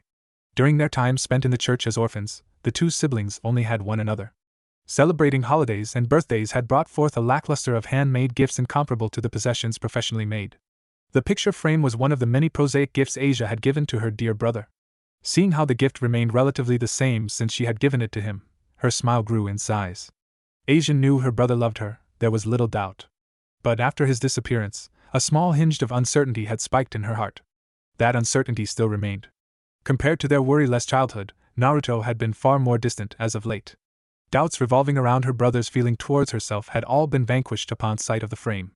In comparison to other gifts that had seemed grandeur, that simple frame she had given was frankly dull. Yet here it was, still in his possession. How much her brother treasured the gift had warmed Asia's heart greatly. Gazing at the picture safely tucked inside the frame, memories of the past flooded her mind. The aging picture was taken years ago, with both her and Naruto standing in front of Dulio. Asia remembered that day. It had been her birthday. Dulio had been kind enough to take them out to enjoy a fair. Those were simpler times. Just the three of them together. How much she yearned to see those days again. Naruto, how have you been, little brother? Naruto, whom had been tiring himself out in his ever-so-painful training regime, jumped upon hearing the all-too-familiar voice. Turning to face the originator of the voice, Naruto bit back the indescribable emotions that erupted inside his heart. Standing there with a gentle smile drawn upon his lax features was Dulio himself. Grabbed in the traditional robes of an exorcist, Dulio continued to smile, masking his nervousness that had forcefully invaded his heart. Both joy and anger marred Naruto's features as his fists clenched upon the sword he held. How Dulio had managed to find him was an immense breach in security. "What are you doing here, Dulio?" Naruto finally asked with his emotions kept at bay. "For two reasons," Dulio responded as he calmly walked through the maze of weaponry, "to apologize for my inability to protect Asia and to ask you to stop pursuing your foolish goal. Leave Trihexa alone, the beast cannot be slain without the powers of both Great Red and Ophis. Facing it is comparable to scaling a never-ending mountain." Anger flared to life as Naruto attempted to rein in his emotions. The attempts were vain, the explosion of both anger and frustration had come in the form of words. "Then I will find another way. Weren't you the one who taught me hard work and determination could accomplish any goal? The Uzumakis, my family, have been hunted down for centuries. With our blood being the only key to awaken Trihexa, we are the targets of both good and evil. Those that wish to force Trihexa to sleep forever, and those who wish to awaken it. I have to kill it, even if I die. Without Trihexa, the Uzumakis no longer have to suffer. Dulio flinched at the words, using his own teachings against him. Even so, it did not stop his own frustration from expressing his view on the situation. Then what about Asia? If you die, then what about her? I can't just let you throw your life away. We have been through far too much. Think about her, would you? How would she feel if you died?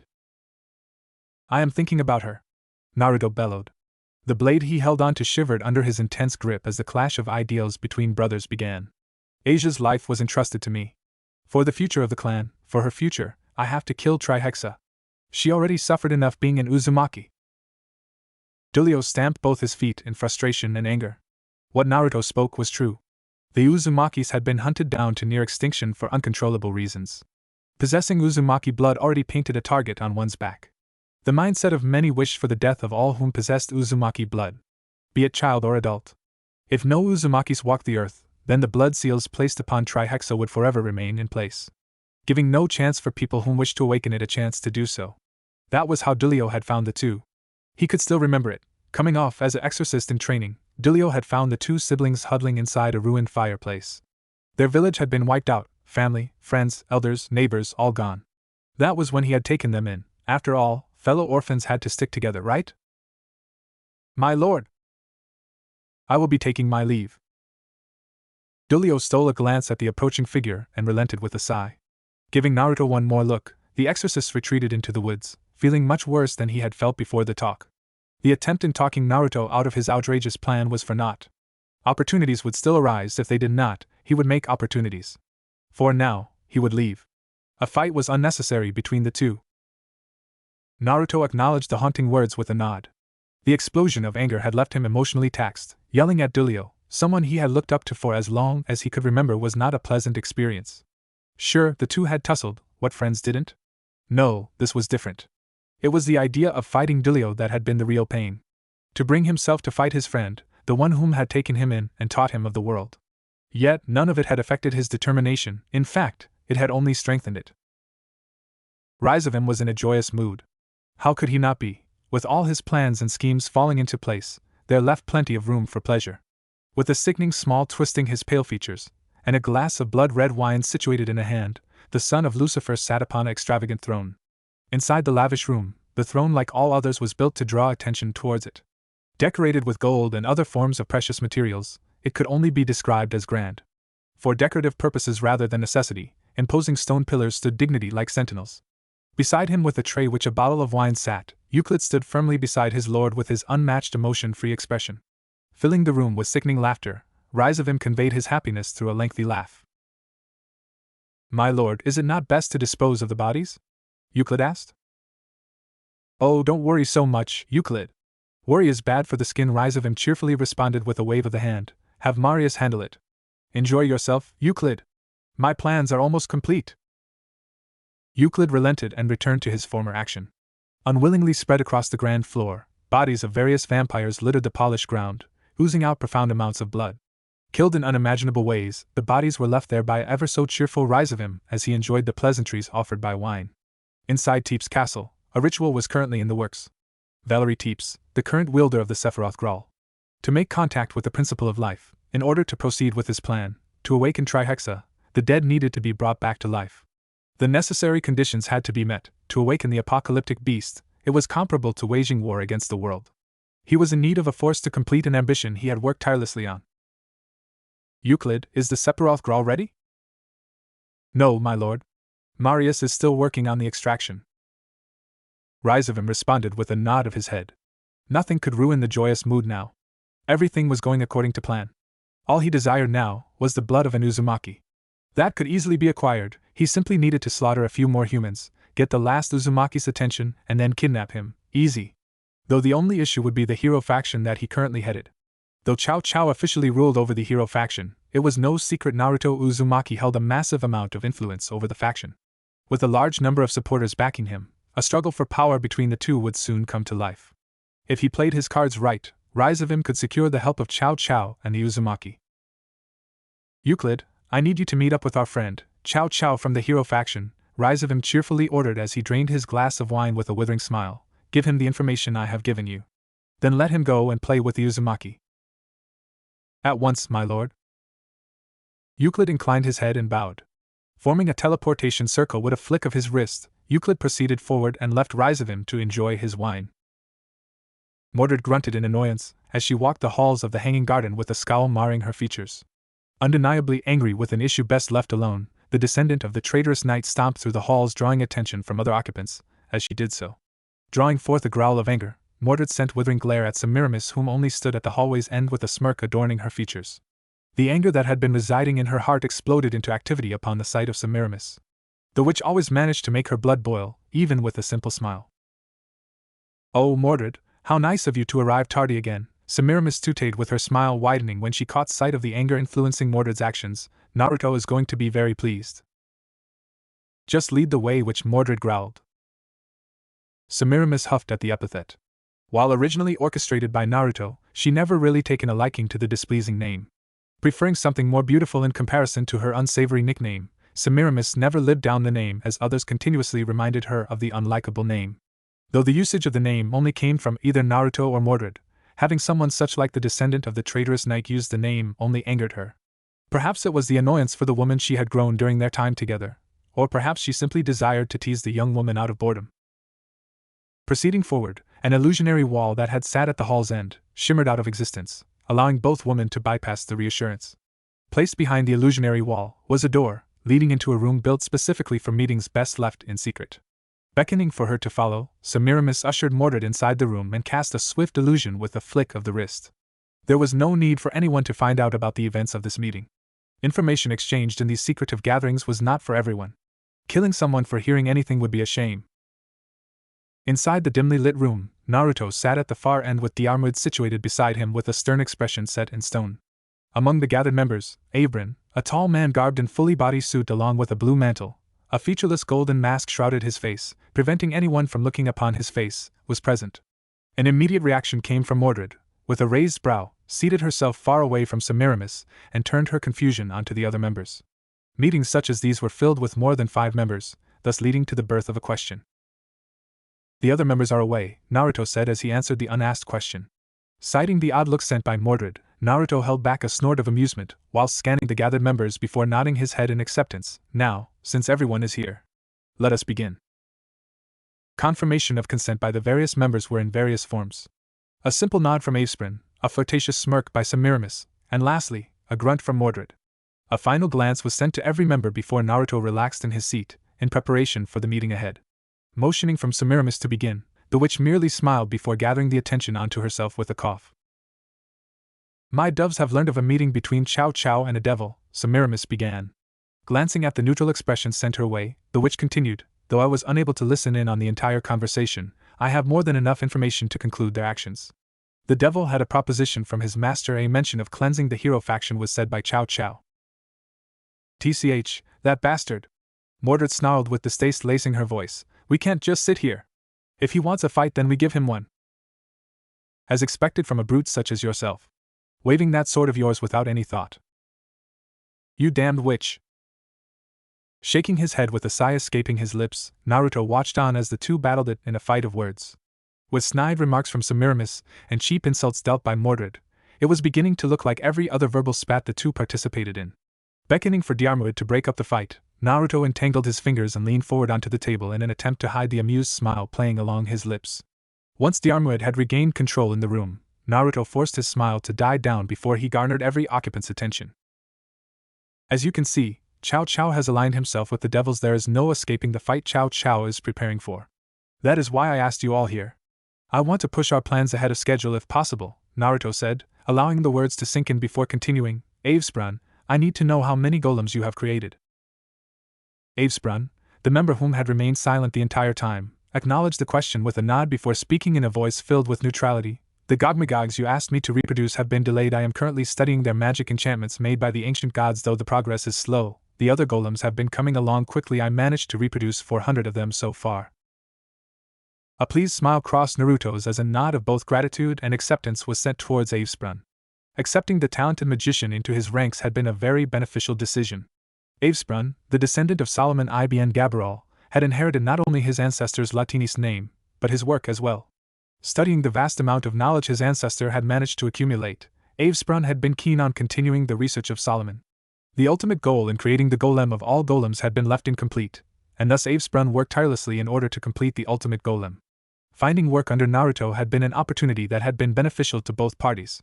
While Naruto provided him resources and protection, Avesprun in return provided Naruto a vast number of destructive golems. Semiramis, what about the fragments?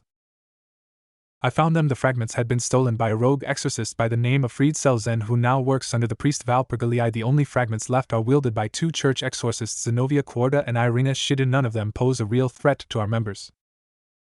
Good, I want them found. And lastly, Mordred, is the Sephiroth Grawl ready for extraction? Yes, but that bastard Marius made another deal with the devil. They are probably extracting the sacred gear at this point. Mordred scowled with displeasure, marring her features. Teep's castle is under heavy fortification and is filled with vampires. It's going to be hard to get the Sephiroth Grawl, Uzumaki. Naruto frowned at those words before a look of realization crossed his features, bringing forth a smile. Turning to Mordred, whom looked pained with her bruised ego, Naruto's mind was already racing. Marius had never been reliable. Denying them of the Sephiroth Grawl was an obvious declaration of war. Then storm the castle, Naruto declared, drawing raised brows from every member. Since Avesprun has been so kind to provide us with a small army of golems, we will use it to regain what was promised to us. I want you to take 20 golems with you to sack Teep's castle. Directing the order at Mordred, Naruto watched as a sinister smile arose from the ashes of the scowl. The prospect of gaining revenge on Marius was enough to draw her in. To sack an entire castle, that was an opportunity that was scarce in a lifetime. Accepting the orders wholeheartedly, Mordred pondered on the possible outcomes with the smile still in place. That smile she wore only fell when Naruto's next sentence became audible. Semiramis, I want you to assist her. If they have not finished extracting the sacred gear, do not let them. I can handle this alone, Uzumaki. I don't need help from the witch. Mordred scowled with anger burning into existence. My decision is final. The two of you will work together. Mordred growled in defeat as she saw the determined gaze sent her way. When it came to decisions, Naruto remained stubborn as a mule. Unwilling to back down at some of the worst situations, the descendant of the traitorous knight honestly could say arguing was useless. Semiramis took the orders with a smile, though the smile held traces of annoyance. Mordred and Semiramis working together was going to be a sight. If they were able to work together, a dangerous combination they would become, that is if they did not kill each other before attacking Teep's castle. Naruto had finished the meeting with relative ease after the orders had been issued. Though a few amusing spats between the two females had ignited, nothing of importance had been dabbled on. Heading for his room with intentions of rest, Naruto had found company along his path. Asia, who had been in a hurry to reach Naruto's room, cursed her luck with a mouth unsuspected of a nun. Having ran into Naruto during her dash for the other blonde's room was an ending to her attempt in recovering the now ruined ramen. Unable to predict his return, Asia had left the ramen there for the blonde to eat when he had returned. With no signs of his return, Asia had realized the dish she had created was now ruined. Asia, what are you doing here? Naruto asked with a raised brow. I wanted to spend more time with you, big brother. Asia shouted through a rush of thoughts. It only took a second before realization dawned upon the nun. Clasping her hands over her mouth, Asia froze with her blue eyes enlarged in shock. The random thought had been sudden and desperate, though it held some form of truth. Naruto eyed his sister closely before a sad smile twisted into existence. Accepting her brash answer with a second smile, Naruto guided her forward as the words Delio had spoken returned. Focusing on the statement made by the strongest exorcist, Naruto had completely encased himself around the possibilities if his plans were to be fulfilled. Big brother, are you okay? Oh, I'm fine, Asia. Shaking away the thoughts, Naruto entered the room not before giving his sister a confused look. A small yelp that had escaped Asia was quickly smothered by the raging blush that turned her face tomato red. Smiling further, Naruto entered the room without anything to stop him.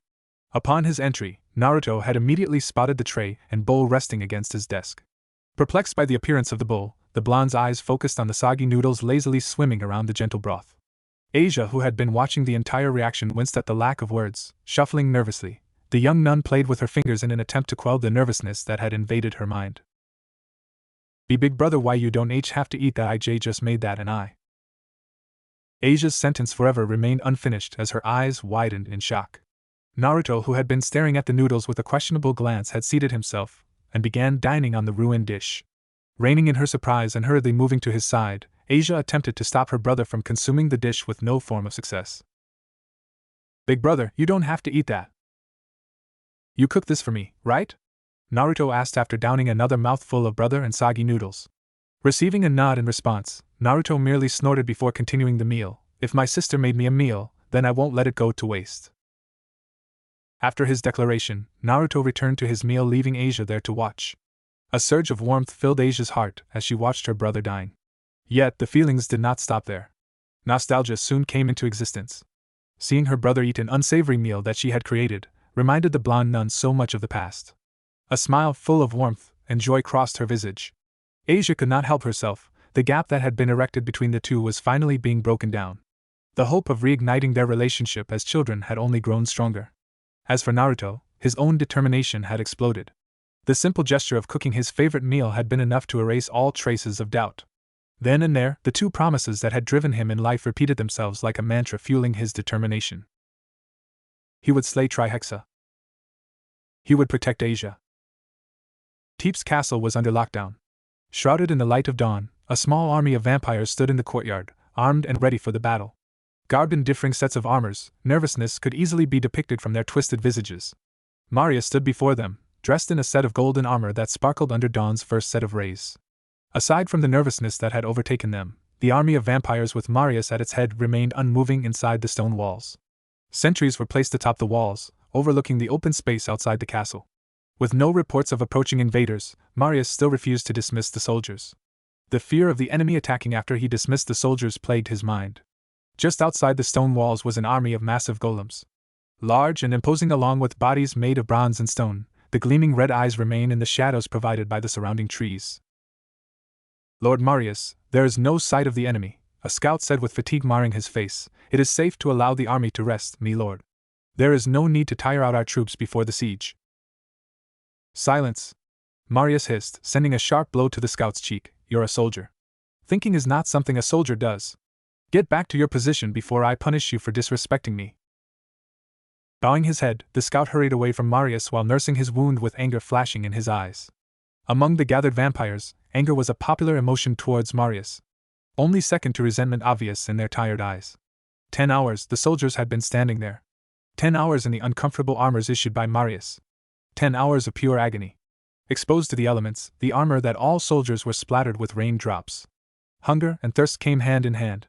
Ever since their formation inside the courtyard, there was little water or food distributed to the soldiers. Unwilling to lose a single body, Marius continued to drive his men like animals, refusing them the necessities that any living being would need in order to survive. Delusional with fear, Marius knew little of the horrors awaiting him. Uzumaki! What are you doing here?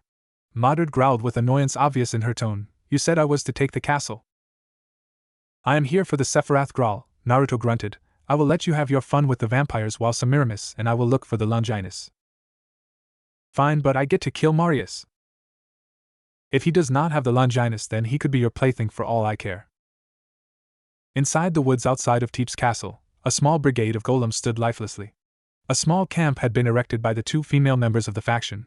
While Mordred discussed with Naruto in a clearing, Semiramis happily remained at the campsite. Situated at the campfire, Semiramis held a devious smile while she mixed whatever ingredients held inside a pot. An intoxicating aroma swirled around the pot, signifying its completion. Even at the distance, both Naruto and Mordred could smell the aroma. Two possibilities came forth from the smell: either Semiramis was cooking lunch, or the witch was working on another form of poison. Though Naruto had already assumed the latter, being wrong in such an occasion could be pleasant. Trekking back towards the campsite, both hero descendants shared no more words, allowing the seductive smell to guide them. Ah, you two are back, Semiramis mused while the smile she wore never left her. Good, I believe we can begin the operation. Mordred grunted in response before walking to the pot that Semiramis had left to the flames. Taking a look at the darkened liquid inside, Mordred shrugged her shoulders and reached for a ladle which rested on against the rock. Dipping it into the supposed soup, Mordred brought it closer for a smell. Accepting the substance's rich smell, Mordred brought the ladle closer to her lips with the intent of drinking the soup. Naruto, who had been studying the layout of the castle, eyed the soup before he cleared his throat, catching his fellow blonde's attention. Mordred, that's poison, Naruto said in a rather nonchalant manner. Semiramis would never cook anything aside from poison. You should know this by now. Dumping the ladle and poison back into the pot, Mordred's eyes widened with anger bursting from her cool blue orbs. Turning to face the mistress of poison, Mordred sent her an anger-driven glare that could have killed. Semiramis, who had been watching the entire exchange, for the most part, held an innocent facade. Any man easily tempted by beauty would have fallen for it. Neither of the blondes acknowledged the innocence as anything but false. Naruto merely continued his study of the castle while Mordred had other intentions. Stomping towards the witch, Mordred tore her blade from its sheath, fully intending to behead Semiramis. "You bitch! You were going to let me drink the poison, weren't you?" Mordred growled with her sword inches away from the witch's neck. "Oh heavens no, it was my mistake. I must have been too busy to have noticed you attempting to drink the poison. Oh, my apologies, this will never happen again," Semiramis called out, with sarcasm leaking from her voice. The response only managed to anger Mordred further. Before the woman could enter a death match, Naruto interrupted their spat. He was sure Semiramis wouldn't have killed Mordred. Or he was sure, at the moment, not so much. "Enough. Save the fighting for the vampires." Grumbling in protest, Mordred sheathed her blade and stomping away from Semiramis. Though Naruto's words had acclaimed the issue was over, Mordred did not have the same feelings as her fellow blonde. She would have her revenge in one way or another. For now, she would play down her emotions. Rias came first. That bastard was worse than Semiramis to some degree. Diarmuid was a man of honor. When taken in by his lord, he had sworn an oath. An oath that would bind him even in death. An oath to forever stand by his lord's side no matter the time, no matter the place. Having been ordered to remain in the Hanging Gardens was rather unpleasant for his part. While he accepted the orders without hesitation, a small wedge of displeasure had taken residence in his heart. There was no doubt Naruto could take care of himself. Saying he was defenseless was a far cry from the truth. It had felt as if he was indirectly breaking his oath, or perhaps it was the prospect of his lord fighting an unknown enemy that had brought forth such emotions. None of that mattered now. Left with an order from the man he had sworn his life to, Diarmuid now focused his mind all on that single task. Guarding Asia, no matter the costs, keep her safe. With tension between Naruto and Cao Cao growing by the day, it was obvious both sides were willing to clash at any time. For now, Naruto had prioritized Asia's safety overall. "Lady Asia, it is I," Diarmuid announced as he gave a gentle knock on the wooden door. "May I come in?" Receiving a yes in response, Diarmuid pushed the wooden door open and entered with a tray of food in hand. Naruto had insisted the former nun be moved to his room while he was away, thus leaving Asia under the care of both Diarmuid and Avisprin. If Cao Cao ever decided to flirt with death and have one of his subordinates capture Asia, he'd have to get through an army of golems and Diarmuid to ever lay a hand on Asia. With that, Naruto had left to personally retrieve the Longinus, leaving Diarmuid behind to act as a bodyguard, a task he had grown accustomed to. "Lady Asia, I have brought breakfast as you have requested," Diarmuid said, carrying the tray towards the table where Asia sat behind. "Is there anything I can help you with?" Asia, whom had been seated behind her brother's desk, merely gave Diarmuid a smile before a thoughtful expression crossed her face. Debating whether or not to ask the question she had failed to do with the other members of her brother's faction, Asia continued to ponder on the action, while Diarmuid waited patiently. Not a minute longer, Asia had worked up courage to ask the stoic knight her question in mind. "Mr. Diarmuid C, can you tell me about Miss Semiramis and Big Brother's relationship?" Years of training had managed to force the surprise out of his face, and kept it under wraps. The question had been an unexpected one to say the least. Rarely did questions involving Naruto ever tie with Semiramis, though the question itself brought on a question of his own. Sure, Asia was different than others, but it did not stop Diarmuid to wonder why. Glancing at the other Uzumaki, Diarmuid racked his thoughts for an acceptable answer before responding to the question. Such questions were foreign to him, especially when it involved his lord. Hardly did one ever ask about the blonde's relations with others. Most questions involved combat abilities and such, never about relationships.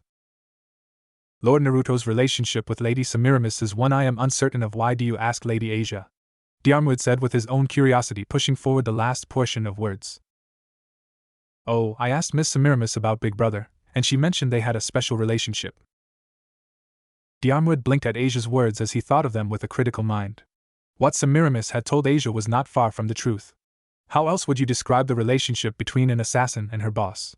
Though Diarmuid could come up a number of ways of describing the relationship, knowing Semiramis, the mistress of poison only wanted to agitate Naruto. When Asia came to ask him about the special relationship, no one really knew about the inner workings of Semiramis's mind.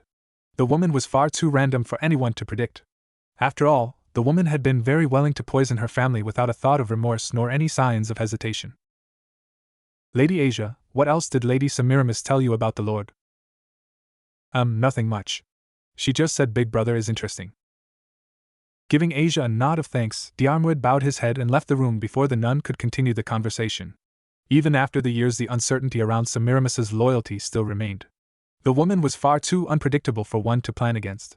Formerly a member loyal to Cao Cao, Diarmuid worried for what the woman was planning. Among every member working for Naruto, Diarmuid worried about Semiramis the most. A woman who had an intricate web of spies in the form of her doves, she was also unmatched in the use of poison. Having no shame in her actions nor clear remorse, Diarmuid had been expecting the descendant of the wise queen of Assyria to poison Naruto sooner or later. His distrust stemmed from the woman's tendency to act behind the backs of everyone. It did not help that Naruto even admitted to the possibilities of the doubts either. Even so, Diarmuid could never understand why Naruto trusted Semiramis so much. Acknowledging the possibilities of her being a traitor and not acting on the knowledge was one of the many questionable acts Naruto had performed in his time. Leaving the room behind, Diarmuid had positioned himself out of the room with both of his demonic spears in hand and a stern expression in place. Vanquishing his thoughts in favor of his duty, Diarmuid's eyes narrowed when they caught sight of Siegfried walking down the empty halls with a smile shining brilliantly upon his visage. A happy Siegfried was an unwelcoming sight. There were little that could bring out a full-blown smile from the descendant of Siegfried, and a fight was among the small list of occasions. Tightening his grip on both weapons, Diarmuid sent Siegfried a glare. Receiving nothing more than a growing smile in response, Diarmuid shifted his body to face the other hero descendant. Mimicking Diarmuid's actions, Siegfried unsheathed his own weapons. Gram, the strongest demon sword, now resided on Siegfried's right hand. Siegfried, what are you doing here? Diarmuid asked while he busied himself with studying his opponent. Cao Cao wanted to push forward with his plans. I'm here to tie up some loose ends, Siegfried said with his smile now threatening to split his own face. You know how long I've been waiting for this? Diarmuid remained silent as he readied himself for a fight. Whatever Cao Cao had been planning, Asia was going to be dragged in the middle of it. From what Siegfried had said, Cao Cao was adamant on having him killed. Sending one of the most suicidal fighters amongst his ranks was an obvious sign of that. Siegfried cared little for his own life. Utilizing abilities that shortened his lifespan, the man was adamant on enjoying himself in the midst of a life-threatening fight. This was a fight he could not afford to lose. Even if it took his life, he would not allow Siegfried to win this fight. Very well then, shall we begin? Neat place you have here, Avi. Avisprin, who stood upon a podium inside his dimly lit laboratory, stopped working when he heard those words. Gently placing the tools he held onto a tray where others rested, Avisprin stared at the origins of the words with his expression hidden by the featureless mask. Standing at the entrance of his once secret laboratory graciously provided by Naruto, was Jean. Rapier in hand, the descendant of Joan of Arc smiled cheerfully, displaying no signs of worry over the small army of golems standing behind Avisprin. What are you doing here? Avikabran finally asked after studying Jean for a minute longer. He cared little for how she had found the laboratory. His only concern was why she was in the laboratory.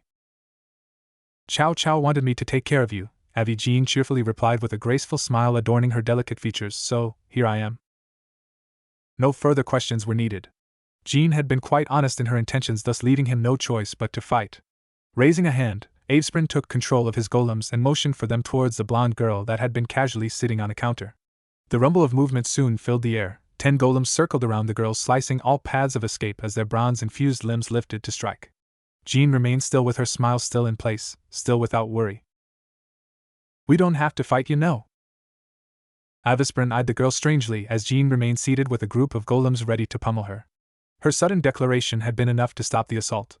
It would have been a lie if Avisprin said he was not interested. All he cared was for the completion of the golem his ancestor failed to finish. Though his perplexed expression was only known to himself, Jean decided to continue while she had his attention.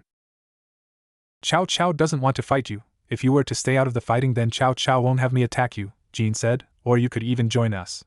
With Naruto and Semiramis both gone, the hero faction is in need of members. If you were to join us, Cao Cao would provide you with everything you need and more. Think about this, Avi. Avisprin gave off the impression of thought over the offer, yet no response came. Jean waited patiently in the circle of golems as she eyed the mask-wearing man with a calculative gaze. Cao Cao had ordered her to convince Avisprin to join the true hero faction, as he had called it.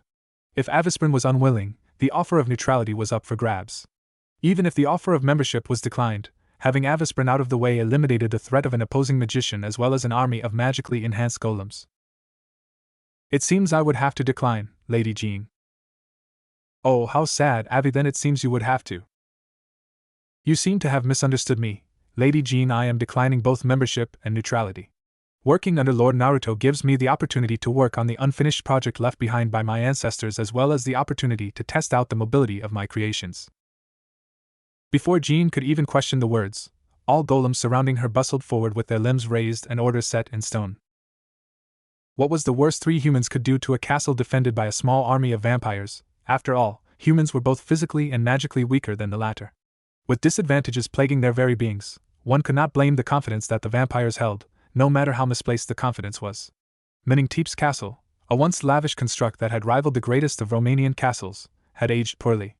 Damaged by the unstoppable force of time, Rias, whom had indirectly taken rule of both faction and clan, neglected the castle, thus leaving it unsuitable to fight off an invasion. Even so, not a single vampire could say their chances were slim. The vampires had a force of 1,000, faced with an enemy of 2 humans with 20 golems was hardly a challenge. Though they faced such feeble numbers, Rias had been unwilling to take the chance. The stubborn action had a negative result on Rias's chances of surviving the attack. Not only had he turned his own men against him, but the unwillingness to allow his men any form of rest from the strenuous task of patrol had left them weak and bitter. A worrisome combination when a battle was in the future. Diminishing both loyalty and morale in one costly mistake, the hero faction had been willing to wait them out. Yet Naruto had declined the game of patience. In the history of attacks, all forms had relied on the element of surprise to guard them against the early attacks defenders would hurl upon them.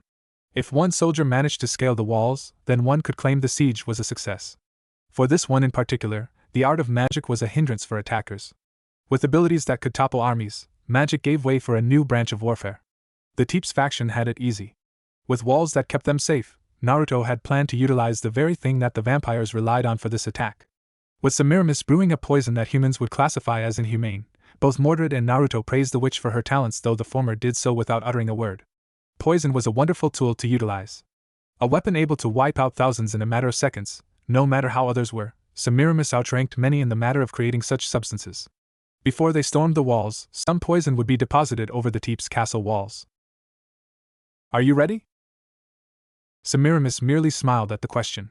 The black doves that rested in the entanglement of branches stared blankly at Naruto, whom had been speaking with Semiramis. At the outskirts of the forest, Mordred stood gently beside the small pack of lifeless golems with her blade shining under dawn's first rays. The plan was simple. An attack at the break of dawn. The exhausted sentries from the night shift would be careless at the sight of the sun. That was when they would strike. Now, all there was to do was wait. Now, my darlings, fly! Semiramis commanded with a finger on the Teeps castle. Cawing at her words, the doves shot off of the branches and filled the air. Swarming together, the thicket of black feathers soon hovered over Teeps castle, casting darkness on the vampires. Shouts were silenced by the synchronized cries of the doves. Shimmering into existence under the forest's cool shadows, a golden and emerald arc emerged from the gate of Babylon. Naruto, whom had already placed himself on the high-tech arc, turned to face Semiramis and offered her a hand. Accepting the gesture with a smile, Semiramis climbed onto the golden ship and made her way towards the throne that sat at the arc's very end. Vimana, the ancient ship that held destructive capabilities that modern ships were unable to recreate. With abilities ranging from fight to the deployment of ancient nuclear warheads, the ship truly put modern-day creations to shame. Armed with an arrangements of ancient machine guns, along with stealth features and biological weapons, Vimana was one of the more destructive objects stored in the gates of Babylon. Let's go, Naruto said as he took his place at the pilot throne.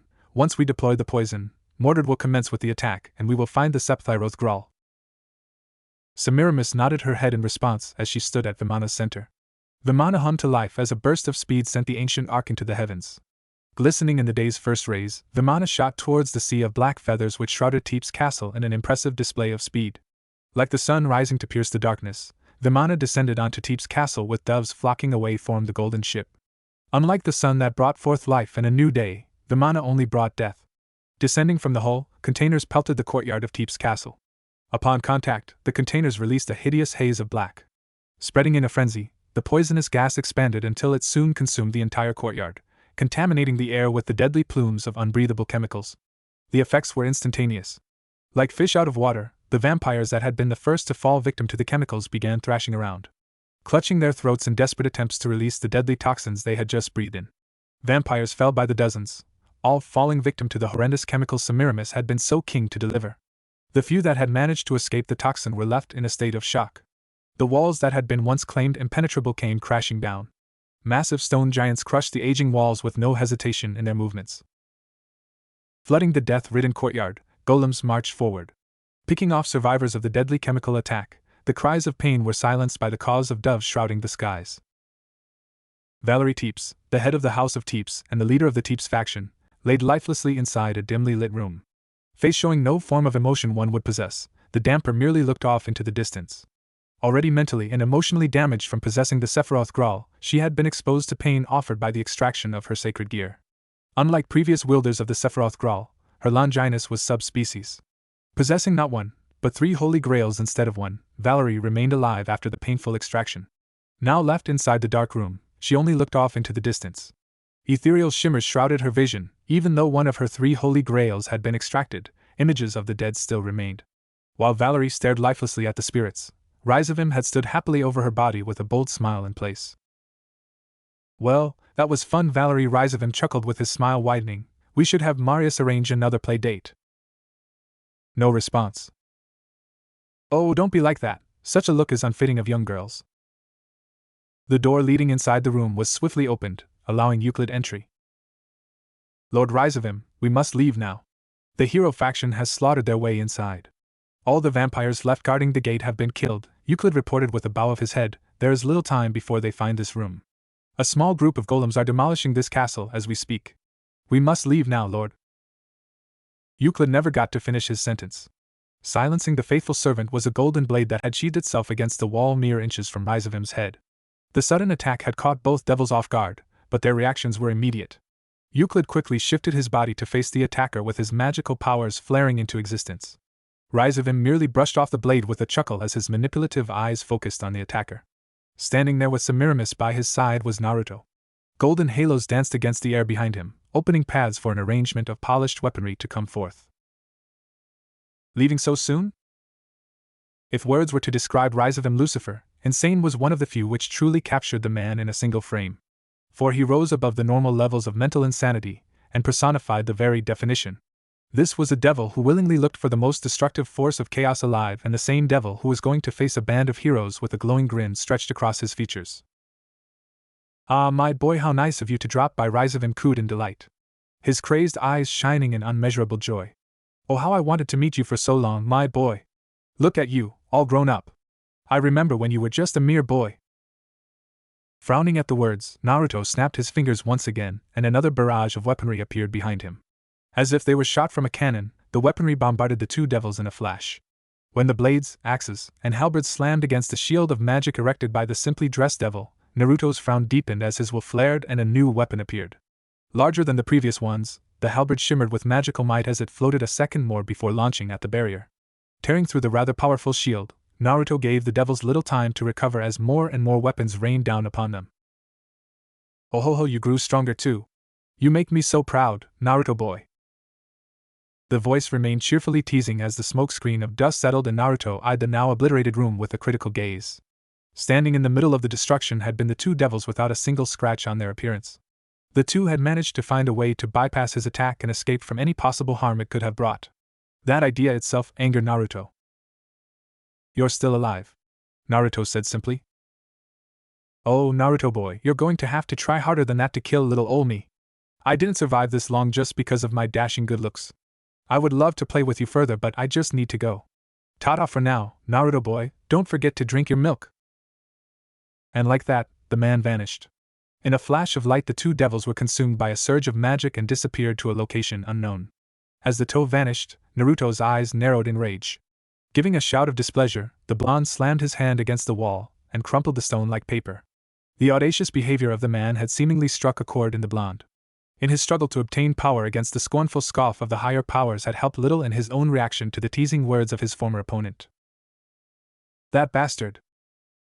Scowling at the events, Mordred gave a scoff before turning her attention toward the enraged blonde and Semiramis. Emotions masked behind her crafty smile, the witch strode forward in long, graceful strides.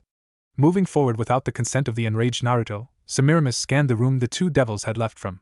Smile growing at the contents inside, the alluring woman flashed Naruto an all-too-pleasing smile.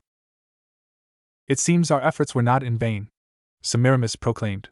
Stretching her arms out open, She shifted her body in order to display the contents within the room. Whatever the devils were after, it was not the sacred gear wielder. She's still breathing. Reigning in the burning rage which had consumed him seconds ago, Naruto nodded his head and beckoned for Mordred to approach. Accepting the wordless order, the knight strode right into the room and scooped up the unconscious vampire in her arms. As Mordred walked out with the vampire, Naruto took in the beautiful appearance of the young woman. Her short, bleached blonde hair seemingly shimmered under the small rays of the sun. The pair of sharpened canines in combination to the girl's delicate features, Naruto took notice of the natural beauty the girl wielded. In contrast to Semiramis' seductive beauty, the vampires produced a sense of innocence, rather than raw seduction. "TCH, let's go. That skinny bastard was all talk," Mordred complained in a sharp call. "He didn't even fight me." Accepting the words with another nod, Naruto swiftly turned and led the girls out of the ruined castle. Trudging through the cluster of bodies littered in the halls with blood stains plastered against the walls, Naruto gave little attention to the gore he had contributed to. Taking a sharp turn toward the courtyard, the blonde hero beckoned for the unmoving golems toward the castle. Spreading them all over the ruined structure, Naruto continued to walk forward with the two following silently. "Uzumaki, why did you send?" Mordred never finished. In a flash, the crude echoes of destructive explosions filled the air.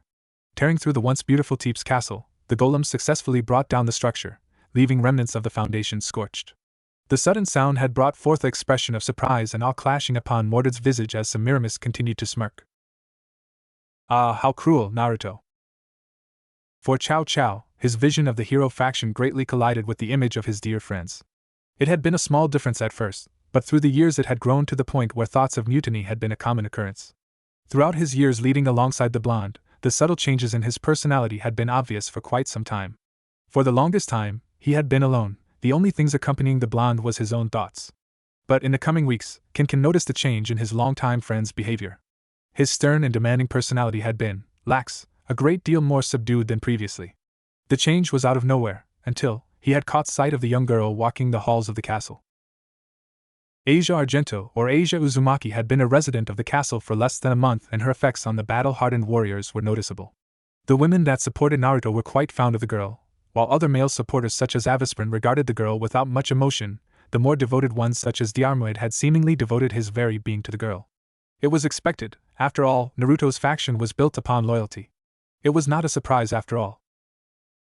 "Leonardo, go and help Siegfried. While he does not wish to be bothered, I wish for extra insurance we will capture the girl," Cao Cao said as he turned his attention toward the small child seated in the corner of the room. Under the shadows, the second leader of the hero faction easily made out the nod of the child.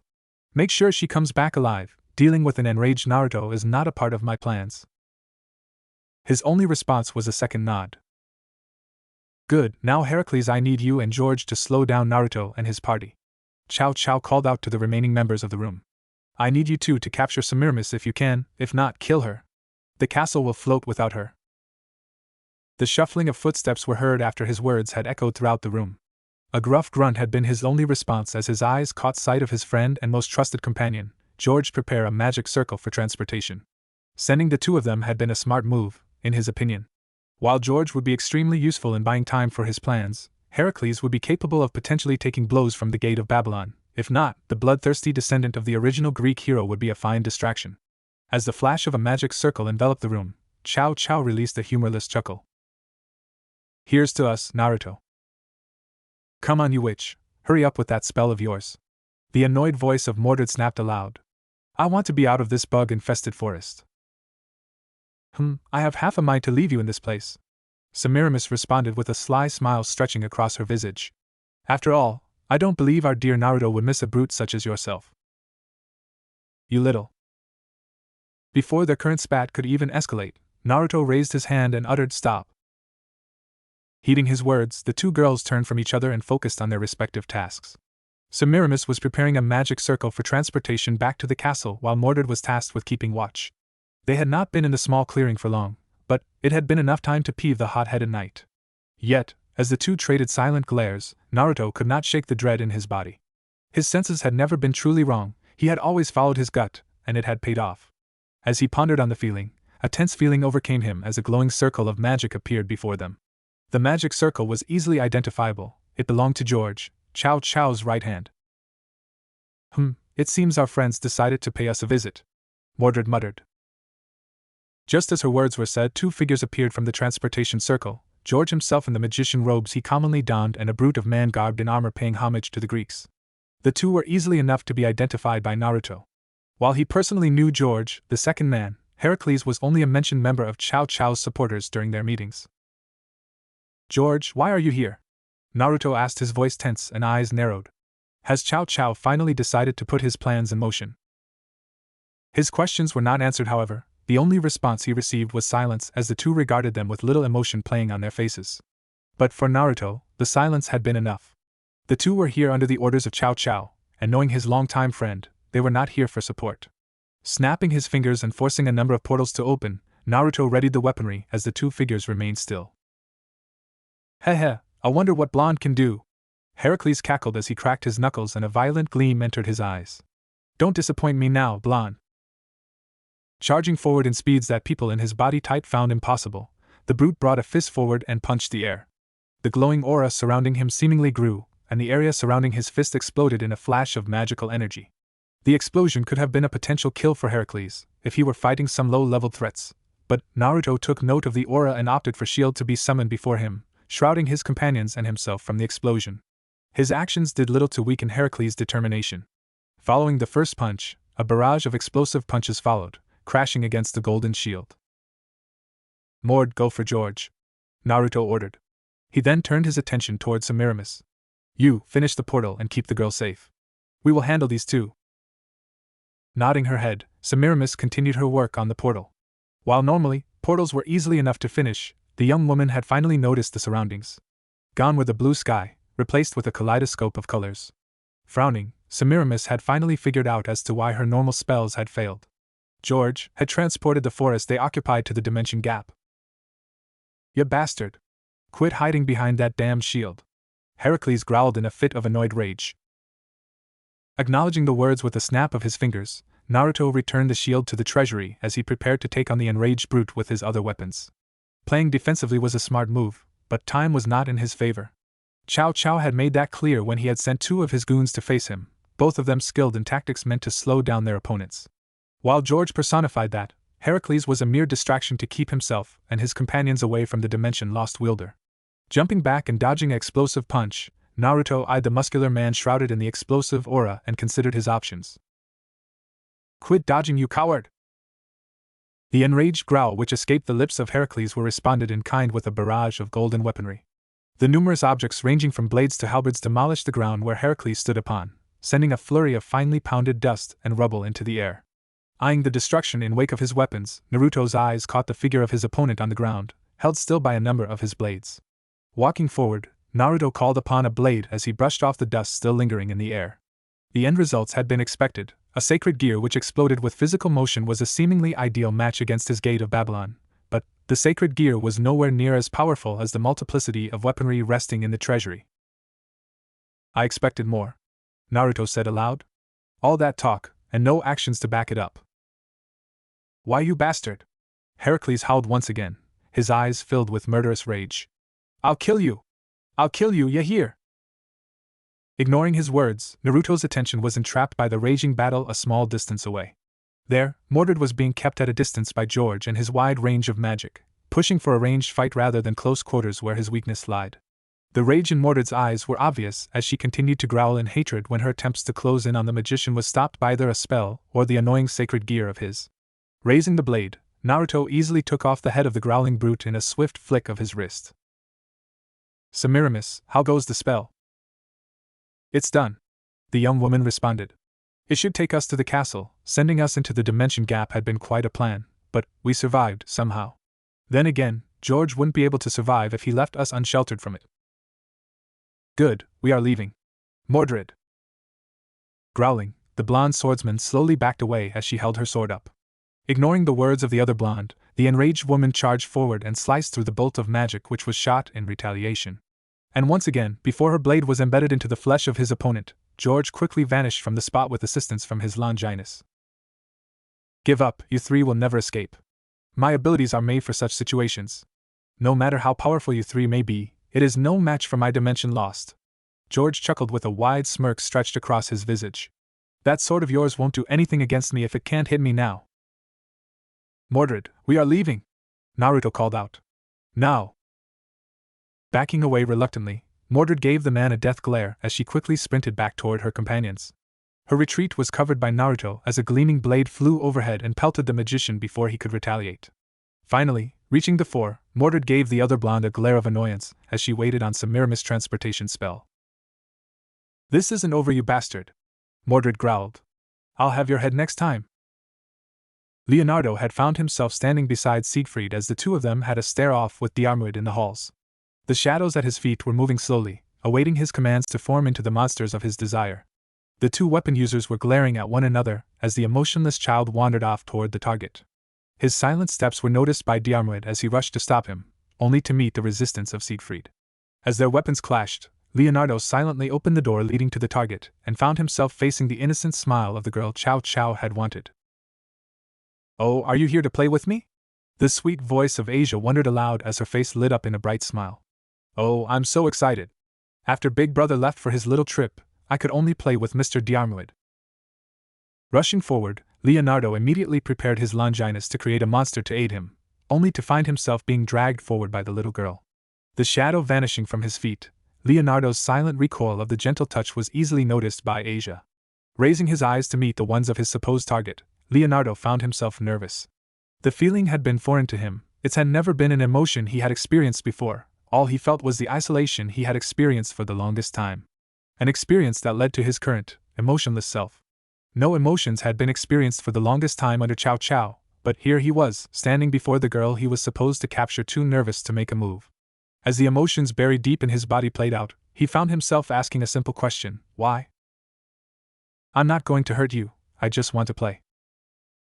Feeling the edges of his mouth twitch into a barely unnoticeable frown, Leonardo almost snorted at her words. The little girl truly did not know about him. Unlike the other kids in his orphanage, the girl did not fear him for his annihilation maker. If the words were ever true, he would be very surprised. After all, he had always been the one to hurt others, not the other way around. His monsters and the emotions which controlled him had caused a great deal of grief in his life. It always had made sure he was alone. Yet, the innocent gaze of the young child and her pleading visage had struck a chord in him. Oh, okay, Leonardo made out in a silent voice. Oh, let's play. Beaming with unconfined joy and excitement, Asia gave a little cheer as she dragged the silent Longinus wielder toward her chest of toys Naruto had been kind enough to supply her with. Pulling out a number of toys of various sizes and themes, the young Uzumaki sat on the soft carpet decorating her small play area and turned her attention toward Leonardo. I'm Asia. Nice to meet you, Asia said with a cheery smile decorating her visage. What's your name? El Leonardo. The young child managed to mutter. And my name's El Leonardo. Nice to meet you, Leonardo. Do you want to be my friend? Mouth scrunched in anticipation, Asia turned her hopeful eyes toward the young lad. The question had been sudden, but fit for their age. Though it was common to make friends with only an introduction, Asia had always been a victim to her sacred gear. The small, yet surprisingly useful abilities of it had kept her at a distance from the other children. They had either seen her as a freak or unapproachable.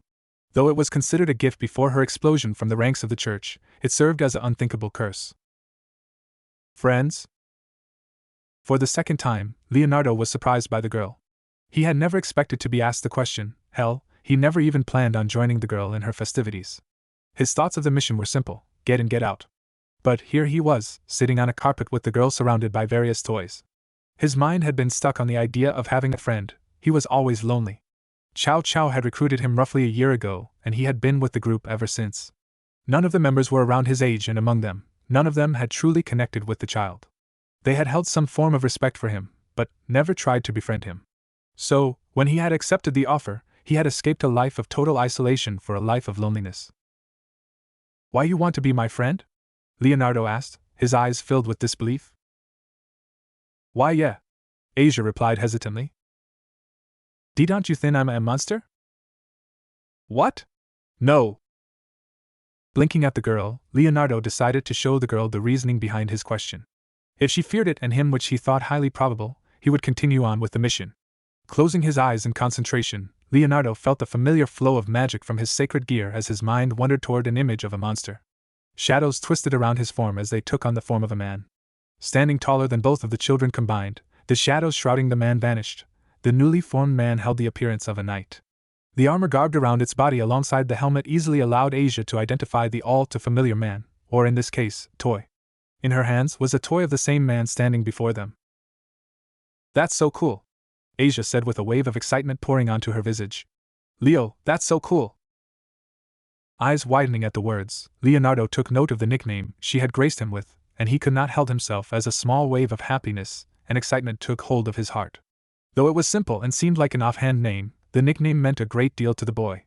It had been the first time someone had been kind enough to call him that, or even his name in such a friendly tone, rather than the hesitant or fearful voices the children of his past had graced him with. "You have to show me more," Asia said. "Oh, okay, Asia." The clashing of steel rang in the hall leading to Naruto's bedroom. Synchronizing with the ringing of metal were the grunts of the fighters.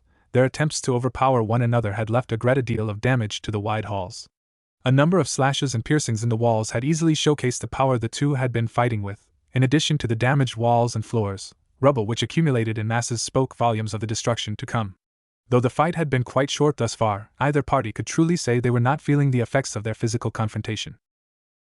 "Give up, Siegfried. I will not allow you to lay a hand on Lady Asia," Diarmid declared as he readied his spear once again. "Once I am finished with you, I shall defeat Leonardo. The lady shall be safe under my watch." "Humph, I don't think so, Diarmid." Siegfried grunted as the thought of Leonardo brought a smile to his face. "That little brat already captured the girl, it's only a matter of time before he takes her to Chow Chow. I don't think you'll be able to do anything about it." Laughing at his own words, Siegfried twirled Graham around in his hands as he found humor in the ideas of his self-declared rival failing at the one task he had been assigned to. The mere idea of Diarmid, the all-so-perfect knight, failing at a mission assigned to him was an opportunity he did not want to miss out on. Watching the all-so-loyal knight fail would be the highlight of his day. "I will never fail, my lord," Diarmid yelled as he charged forward. Thrusting his spear at the chest of his opponent, the spearman found his swift jab parried by the blade of his opponent. Throwing more force onto his strike, Diarmid pulled away and returned for a leg sweep in a single, fluid motion. Backing away, Siegfried spotted his opening and bashed his shoulder against his opponent, and sent the spearman tumbling backwards. Taking the opportunity to strike, he raised Graham and readied, but his potentially fatal blow was soon parried. The enraged yell of Diarmid fueled his shove as he pushed the swordsman back and stabbed Siegfried at his armored shoulder. "TCH, a lucky strike," Siegfried hissed. "But no matter, this match is over. I bought Leonardo enough time. We shall continue this next time." Holding Graham up, Siegfried allowed the blade to shimmer in a dull purple light as it changed into another blade. Bam! The blade glowed as a power gust of wind tore through the halls, covering his retreat. Shielding his eyes from the winds, Diarmid growled at the disappearance of his opponent and quickly ran toward the door. Slamming the door opened, Diarmid prepared for the worst, but his eyes caught a sight he had never expected to see. Seated together with toys laying before them were Asia and Leonardo. "Lady Asia, get away from him!" Diarmid yelled as he ran to the side of the blonde girl and readied his spear. "Stay behind me, my lady. He is dangerous." Frowning at the words, Leonardo readied his Longinus as he glared at Diarmid and prepared for a fight. Diarmid, on the other hand, prepared all of his options. Before the situation could get out of hand, Asia jumped from behind Diarmid and ran between the two. "Stop! Mr. Diarmid, Leo isn't here to hurt me.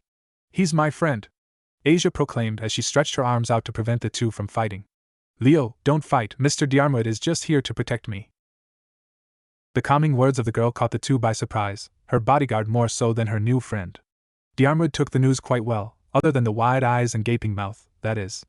Taking a few seconds to process the words, Diarmid eyed the boy with a calculative gaze as he pondered his options once again. He could not simply disobey the orders of Asia. After all, the orders of Asia were the orders of Naruto. But, having Leonardo, a member of the enemy faction, so close to his lord's sister was simply a terrible idea. "Lady Asia, could he be trusted?" Diarmid finally asked, his tone subdued and his eyes wandering toward the small child who possessed one of the most dangerous Longinus ever. "Yes, he's my friend," Asia replied without hesitation. "I trust him, Mr. Diarmid." "Very well, my lady." Backing off the topic with a nod of his head, Diarmid took a position near the door and focused on watching his charge. That was all he could do. Currently, he was in a position that left him in need of more assistance. He could not leave Asia alone with a member of Chow Chow's faction. Nor could he fight off Siegfried if he ever came back for Asia once he found out Leonardo was here. "Split up, Mordred, you head to Avisprin's lab and gather him. Semiramis, you're with me, Naruto ordered as he swiftly strode down the hall. Once everything is alright and no more of Cao Cao's faction is near, we will meet in the throne room. Make sure you are not followed. Whatever, Uzumaki. Mordred huffed out as she stalked off to the lower levels of the castle to locate Avisprin. Just make sure that witch doesn't do anything stupid.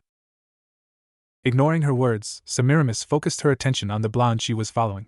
As she strolled beside Naruto, one of her birds flew toward her. She allowed it to land on her shoulder. Taking a single glance at the bird, Semiramis returned her attention to the empty halls. They're gathering, Semiramis said as she gave a small rub on the bird's belly. The contingencies are in place, but there are still some loose ends still. What are your orders? Gather the group and kick them out, Naruto replied without any acknowledgement. If we somehow lose to Cao Cao's group, then we make sure the explosives Avisprin has in stock in the lower levels are put to good use. I'll have Avisprin use his golems for rebuilding if necessary. There is more than enough supplies in my treasury to successfully construct another castle. Naruto was angry. It did not take a genius to figure that out. The actions of his supposed friend had finally taken its toll. The rocky relationship between Naruto and Cao Cao had been a highlight of the years leading up to this day. Their once friendly relationship had evaporated throughout the years. Now whatever was left of it had been finally snuffed out on this day. Neither of them were ready to back down. Both of them had already gathered their forces and conflict was unavoidable. Mordred sealed the door and secured the room for Asia. Naruto commanded as he looked down at the layout of the map. Semiramis highlight the passages in the castle. The mistress of the castle simply nodded at his words and began marking the secretive paths within the castle. Once her work had been completed, she backed away from the map and allowed Naruto to take over.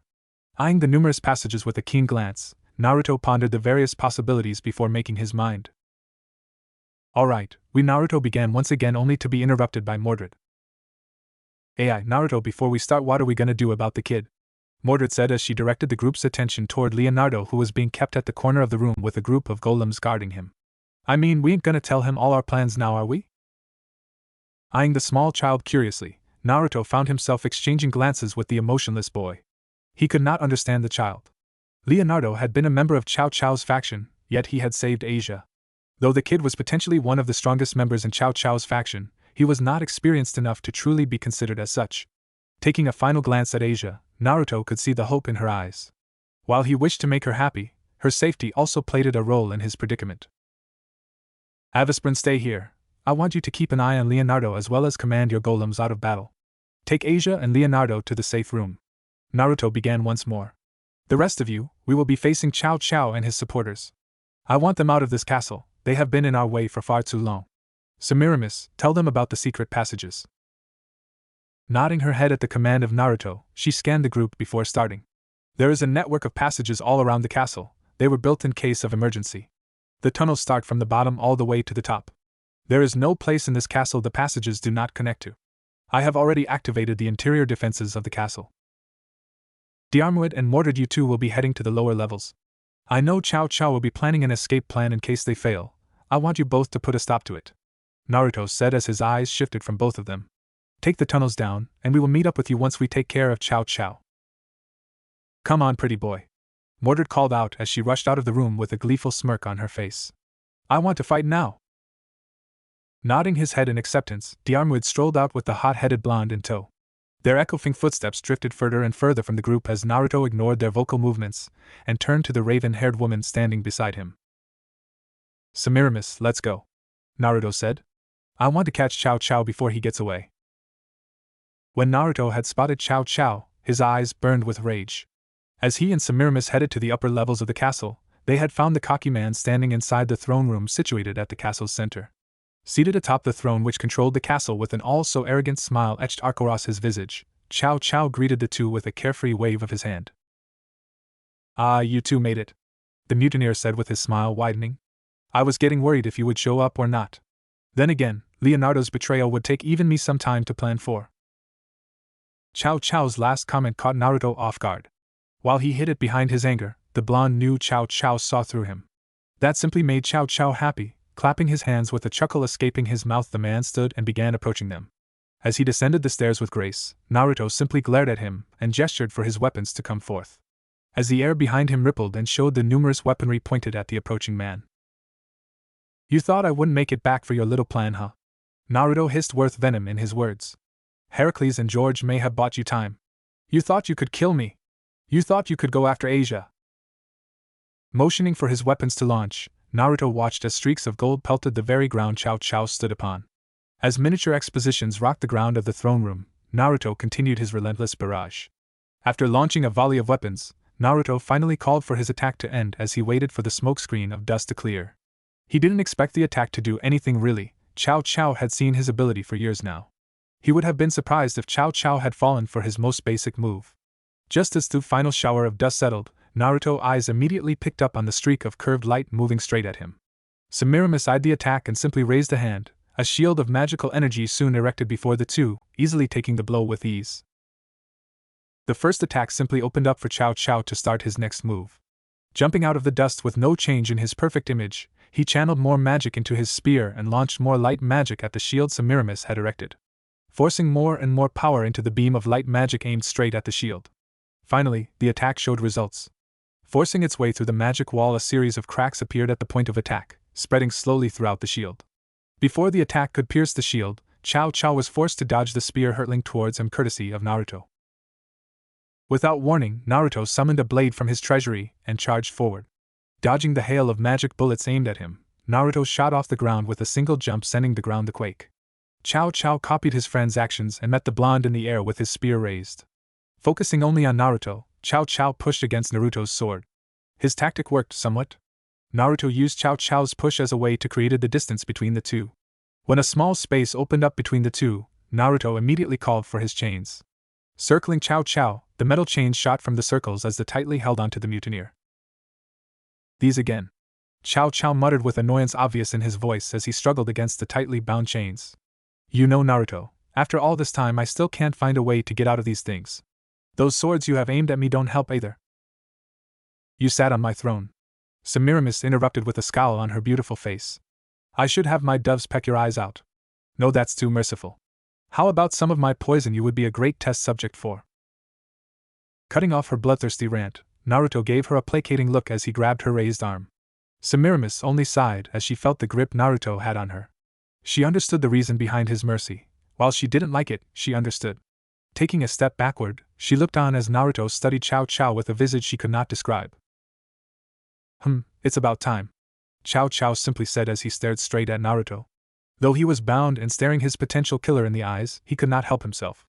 George will be here in 5.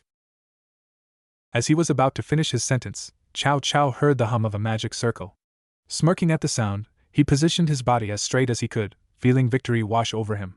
He knew George could not stand against Semiramis, much less Naruto, but it was not his right-hand man's strength that he relied on. Cao Cao, I'm here, George announced as he stepped out of his magic circle. When Naruto caught sight of George, his eyes immediately widened upon sight of the girl in his arms. Asia was being carried by Cao Cao's right-hand man. Anger boiling in his eyes, Naruto called forth his treasury and aimed his weapons at the wizard in training. Staring at his helpless sister unconscious in George's arms, Naruto could not stop himself from shaking.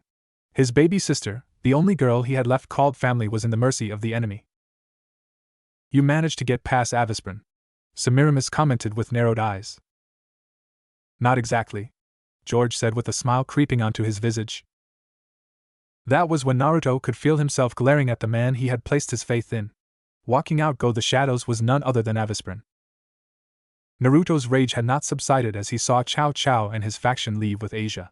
He simply used the only way he could to vent out the anger he had built up to dangerous levels. Using his unused power against the golems left by the traitor Avisprin, crushing the stone warriors in a flash of rage. As he annihilated the small army of golems into rubble, Naruto attempted to rein in his anger with a series of breaths. Watching his anger-filled destruction was Semiramis. Her enchanting visage was filled with amounts of frustration left unreleased. Naruto. They're gone, Semiramis said gently, her voice placating. We will get Asia back. Nodding his head reluctantly, Naruto turned his head toward the woman with a nod. It had been an hour or so since he had been focusing on destroying the golems and venting his anger. For his time in the hero faction, Semiramis had been one of the few who could reel in his anger. He knew Asia was gone and Avisprin had betrayed them. He couldn't help himself as he forced the Avisprin's creations to suffer. When Cao Cao vanished with his faction, he had made his position clear. If anyone involved with Naruto even attempted to recover Asia, her life would be killed. How are they? Naruto finally said as he took a seat against the wall of the laboratory. Anything serious? Nothing major. Mordred is much more vocal of the ambush than anyone else. But she'll be fine, a few scratches, but just fine. Semiramis replied with another smile. Diarmuid, on the other hand, is trying to get out of bed to make up for his failure. Naruto simply chuckled. While it lacked any form of joy, he used it as a way to focus on a way to get Asia back. It was no time to brood. Asia's life was in the hand of Cao Cao. Brooding would simply do nothing for her. It would only hinder his plans. Sighing in defeat, Naruto leaned against the wall as he attempted to father his thoughts. While he would have loved to have a chance to kill Avisprin, Asia was much more important. When they're rested, gather them to the meeting hall. Naruto commanded. I need to know what happened with the others. Semiramis, the devil Cao Cao was meeting with, can you tell me anything about him? Naruto asked as he studied the blade in his hands. There must have been something else. Eyeing the distant blonde with curiosity, she pondered the question before considering her answer. Cao Cao had been planning with the devil to cleanse the hero faction, that much was true. But with all her attempts, she had failed to find out more from their conversations. Not only had it left her in an annoyed mood, but it also personally damaged her pride. No, all I know is that he spoke to a devil. Semiramis responded with her brows furrowed in thought. I believe it may potentially be that same devil we encountered during our mission for the Sephiroth Grawl. Or even that boastful Gremory girl your sister knew. We have no idea where that cur will be. Naruto confirmed with a nod of his head as his mind lingered on the Gregory girl.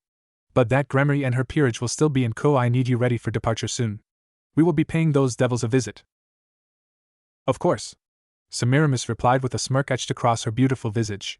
But that little annoyance that has been following the Hanging Gardens, what of him and his little group? I have had enough of the mindless mongrels following us around. I shall grace them with my presence and deal with this issue personally. With that said, Naruto strolled out of the throne room, leaving Semiramis behind. As his footsteps gracefully trudged through the halls of the Hanging Gardens, he wandered the halls in search of Diarmuid and Mordred. The two have long since healed from their wounds, and the two were eager for blood.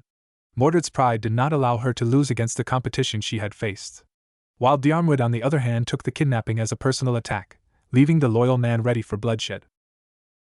As he continued to search, Naruto pondered the group of three which were following his faction. It had been a while since he had been informed of their presence by Semiramis. While he held little respect for the fools stalking him from the shadows, he felt no need to disturb them. After all, the fools should have felt honored to merely follow his magnificent being. But their idiotic actions have finally brought annoyance to his emotionally distraught mind. It was time to finally grace them with his presence, and finally put a stop to their currish actions. Tobio Accused had finally felt the long-term effects of boredom. Having been following the Hanging Gardens for almost a month or so now, him and his team were growing aggravated due to the lack of action. Not only were they cold and hungry, they were also forced to keep out of range from the flying fortress. Enduring the conditions were fine, but the time spent scouting the residents of the Hanging Gardens were coming crashing down. None of them could stand any of the limited living any longer. He himself felt the pain. Not only did he wish for something to happen, but he was growing tired of the tense atmosphere created by the animosity of time. You heathens should be kneel, not laying. A voice full of annoyance called out. Not only have you curs been following myself around, but you refuse to kneel, have struck my last nerve. When the words echoed throughout the quiet forest, Tobio immediately felt the overwhelming prescience outclassing anything he had ever felt before. Unconsciously backing up from the figure garbed in shimmering golden armor, Tobio quickly called for Jean, his Longinus, to come forth. Growing with each step, a large midnight black dog with glowing red eyes marched toward Tobio's side as it readied itself for battle. The action only caused Naruto narrow his brows. Who are you? Tobio finally asked between the growls of Jean. Jean here doesn't like surprises like the one you sprang on us. Now tell me, who are you? Naruto could feel the anger of the beast through its growls. Unfazed by the terrifying snarl of the beast, Naruto merely ignored the question with an arrogant snort as he felt his own anger rise. He felt no real threat from the group the mongrel seemed to lead. But his emotions were high, and he had no patience for the morels standing before him. You dare speak to me in such a manner, mongrel? Naruto hissed as his regal features snarled into a scowl. Snapping his features and unlocking his treasury for the battle ahead, he continued. Tell me, you cur, what gives you the audacity to speak to your betters? Normally Naruto could control his anger, easy. With Asia around it had been much easier. She could ease him out of it with a few gentle words befitting of her soft, innocent demeanor. But now she was gone. Taken by Cao Cao, and his anger was not going to be quelled. His heart held a special place for Asia, Her very existence had been behind his ultimate desire to annihilate Trihexa. Without her around, he would not hold back. I ask you, Mongrel, why are you here? Speak now, Mongrel, my patience has reached its limit, Naruto said once more as he ordered his weapons further out of his treasury. So you are the master of that castle? Tobio finally responded with a calculative glance. I have only came for information. There is no need for violence. My superior sent me to gather information regarding the death of Rainier and Co. That answer does not satisfy me, Mongrel, Naruto snarled. And like that, a barrage of weaponry shot out from Naruto's treasury as it made its way to the three intruders. One of the two unnamed Heathers erected a shield as they stood behind it. Tobio had called for Jean to transform as he attempted to parry all of the destructive projectiles. While he stood strong against the ruthless assault, Tobio could hear the screams of the men under his command. Turning around, Tobio could see the weapons easily penetrating the shield and making their way into the two men. Killing them upon contact, the blades soon vanished, leaving the mangled bodies on the blood-soaked ground. Jean, now! Tobio shouted as he turned towards his partner. You'll pay, you bastard! I sing for the slaying of 1,000 humans. I celebrate the killing of 10,000 goblins. The name submerged in total darkness, that of imitation of God drifts through polar night. Thou wilt perish by mine own black blade. To be something absurd, the god of the deformed. Once the last of the chant echoed throughout the starry night, Tobio was masked by a blanket of shadows. His entire form took on the shape of a dog's. His limbs, forearms, all were shrouded in pitch black fur. Claws stretched from his fingers and toes. His maw finally taking shape of a dog's, growing in size and teeth enlarging. Twirling from behind the beast were a set of 6 midnight black tails. As Tobio took on his new form, Jean, the man's loyal companion, also took on a new appearance. Enlarging to the same height as Tobio, Jin's features turned massive as the claws and teeth of the Longinus expanded in size. You truly fit your title, Mongrel, Naruto said with a snort. But even if you take the shape of a beast, you still grovel beneath me. Growling, the two beasts charged. Shaking the earth with their trample forward, Naruto eyed them with hate. His feelings for the two were not high. Using them to vent pent-up anger was his entire idea. Forcing the weapons forward in a frenzy surpassing his last assault, Naruto watched as his weapons sliced massive cuts throughout their bodies. While most of his weapons missed, Naruto saw some of his weapons deliver serious wounds for the duo. Yet, the two continued to push forward, ignoring their wounds. Forcing them to dodge each and every assault, Naruto watched ceaselessly as the pair weaved through his attacks, not at all impressed. As the two reached Naruto, the blonde merely rolled his eyes as a series of chains wrapped around their bodies, holding them in the air. Eyeing the pair in distaste, he snapped his fingers and rearranged his weapons. Watching them struggle brought some form of amusement in Naruto's eyes. Gods had most trouble with Enkidu, humans or beings with divinity were no exception. While it did not affect them as well as divine beings, the chains were the best. They were simply unable to be broken by normal means. Powerful enough to bind gods without much effort, Naruto could not imagine anything or anyone strong enough to break them in such situations. How amusing. You attempting to break free from my chains which have bound gods. Naruto chuckled humorlessly as he eyed them with a scowl of annoyance. I want to know who sent you to shadow us, Mongrel. I'll never tell the likes of you, Tobio hissed as his eyes flashed in defiance. I was hoping you'd say that, Naruto said with a smile. Snapping his fingers, Naruto watched on as a sword hovered before Jean. The horror in Tobio's eyes were met with a sight he had never hoped to see. Chained to the sky with an armory of weapons waiting to impale his dear partner. As Jean howled in pain, Tobio continued to struggle against the chains. While he continued to struggle, another blade made its way into Jean. Tobio could not describe the horror he was seeing. His partner, Jean, the one friend he had from start, was suffering because of him. He couldn't watch the scene, but Naruto had no pity for him, as he forced him chains to bind him to watch on. Now tell me who sent you, Naruto shouted as his eyes shined in a brilliant red glow. Azazel, Tobio sputtered as his eyes watered and the tears of defeat cascaded down his cheeks. It was Azazel. Please let Jean go. You see, everything in this world belongs to me. I inherited the riches from my ancestors, Naruto replied as he stared directly at Tobio. I honored your promise and let Jean go. But you, on the other hand. No. Once his chains released Jean, the still transformed world charged at Naruto. Allowing the beast to close the distance between the two, Naruto merely summoned a sword and pierced the skull of the beast. Tobio's screams were the only sounds heard as a moment passed before Jean slowly reverted back into his old form and lost all of his hate. Walking toward Naruto, The Longinus circled the king and lowered his head for a pat. Excalibur, this blade had performed a number of miracles after its possession by the British king. While its power grew stronger under his care, I hold in my hands the original blade. Before the king.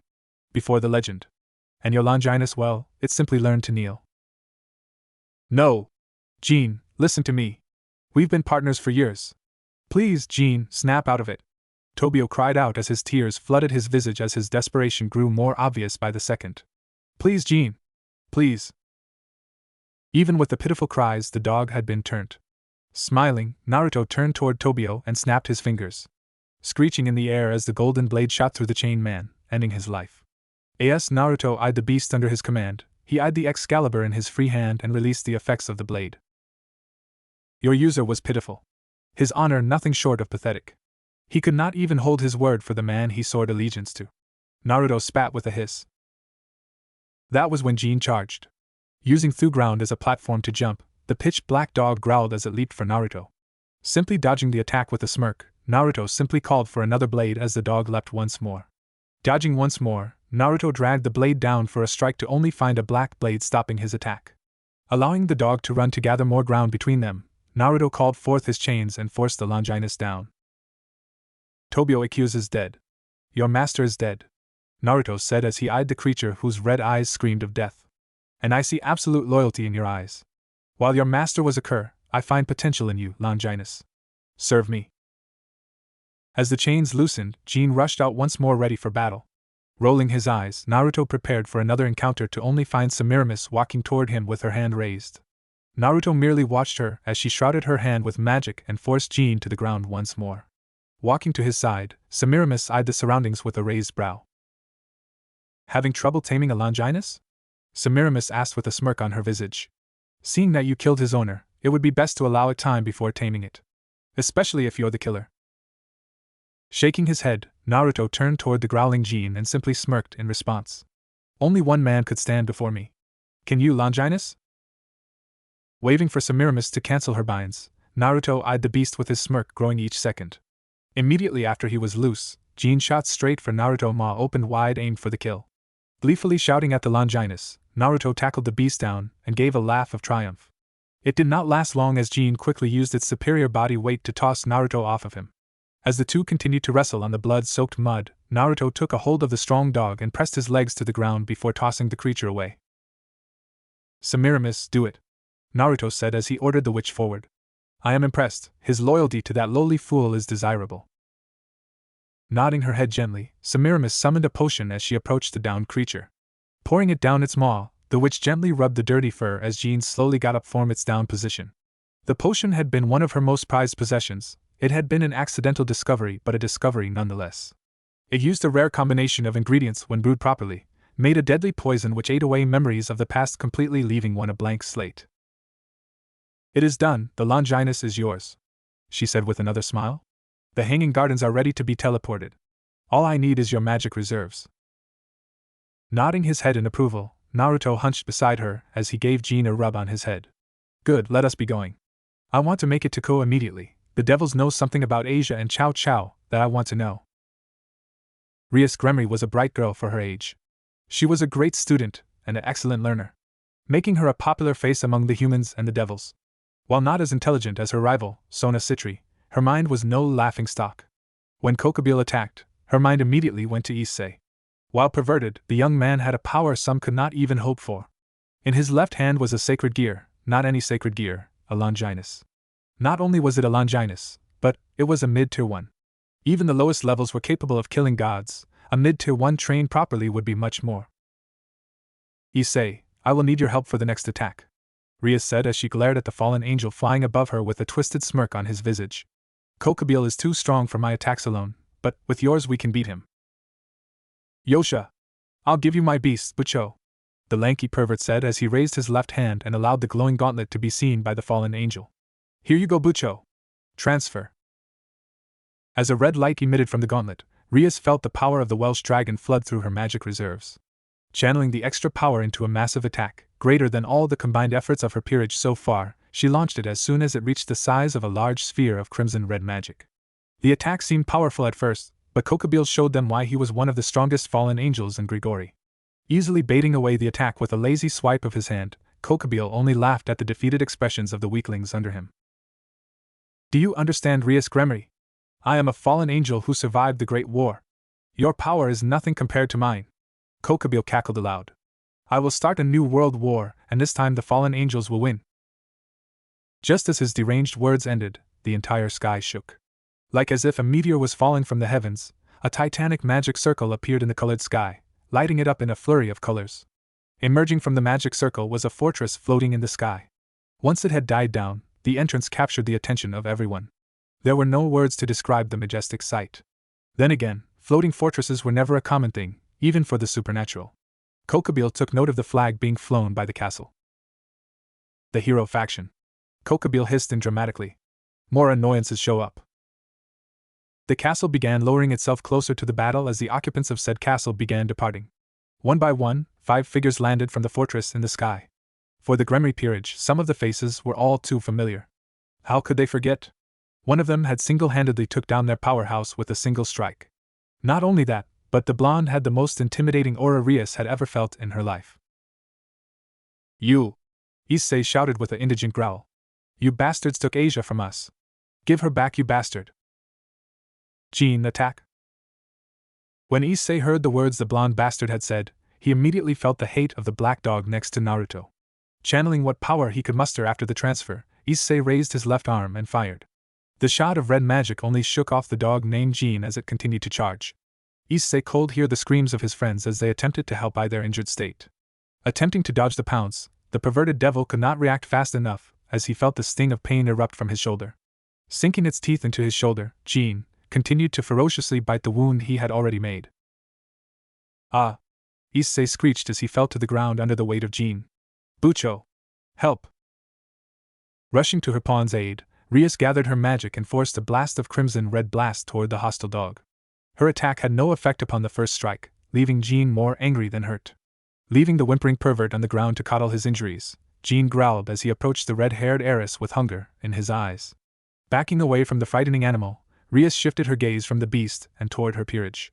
From her first attack, she understood how powerful it was. Though her attack was not as powerful as her normal ones, it was enough to kill any normal magical beasts. Devil, I must ask you where Asia is. Naruto began as he stalked toward Jean. My former partner had been conversing with the devil in hopes of eliminating myself and my followers. They took Asia in return of their failure. I have had enough of devils, so tell me, mongrel, where she is and I shall spare you. I don't know. Rias stammered against the overwhelming presence of unchained rage. I never talked to anyone. I swear. I didn't even know Asia went missing. Narrowing his eyes, Naruto simply snapped his fingers as Jean stalked forward with a growl. Jean here is a Longinus, the Canis Lycaon. An independent sacred gear that allows it to act on its own. Tell me, mongrel, can your pathetic tool there even compare to Jin's power? Bucho, a soft, defeated whisper escaped Issei's mouth as his wounds continued to be left unattended. I'll protect your Ape. Was that your intention with Asia? Naruto hissed as he caught the last part of his words. Turning his head to the downed devil, Naruto called forth his blades and glared at the pawn with hate-filled eyes. You disgusting mongrel! How dare you even gaze upon my sister? Curs such as yourself does not possess the honor to simply look upon her. Asia's benevolence had saved you from my wrath before, but now, this attack will not go unpunished. Calling forth a blade, Naruto stalked toward the downed pervert with murder in his eyes. The action was not met without any resistance. While Issei attempted to crawl away from Naruto, Rias called out in fear. Dragging his limp body across the ground, Issei struggled to even keep his conscience clear. After the bite from Jean, he felt his body slipping into numbness, leaving him incapable of moving. Left arm, correct? Naruto hissed with a glimmer of glee in his eyes. Is that where your Longinus is?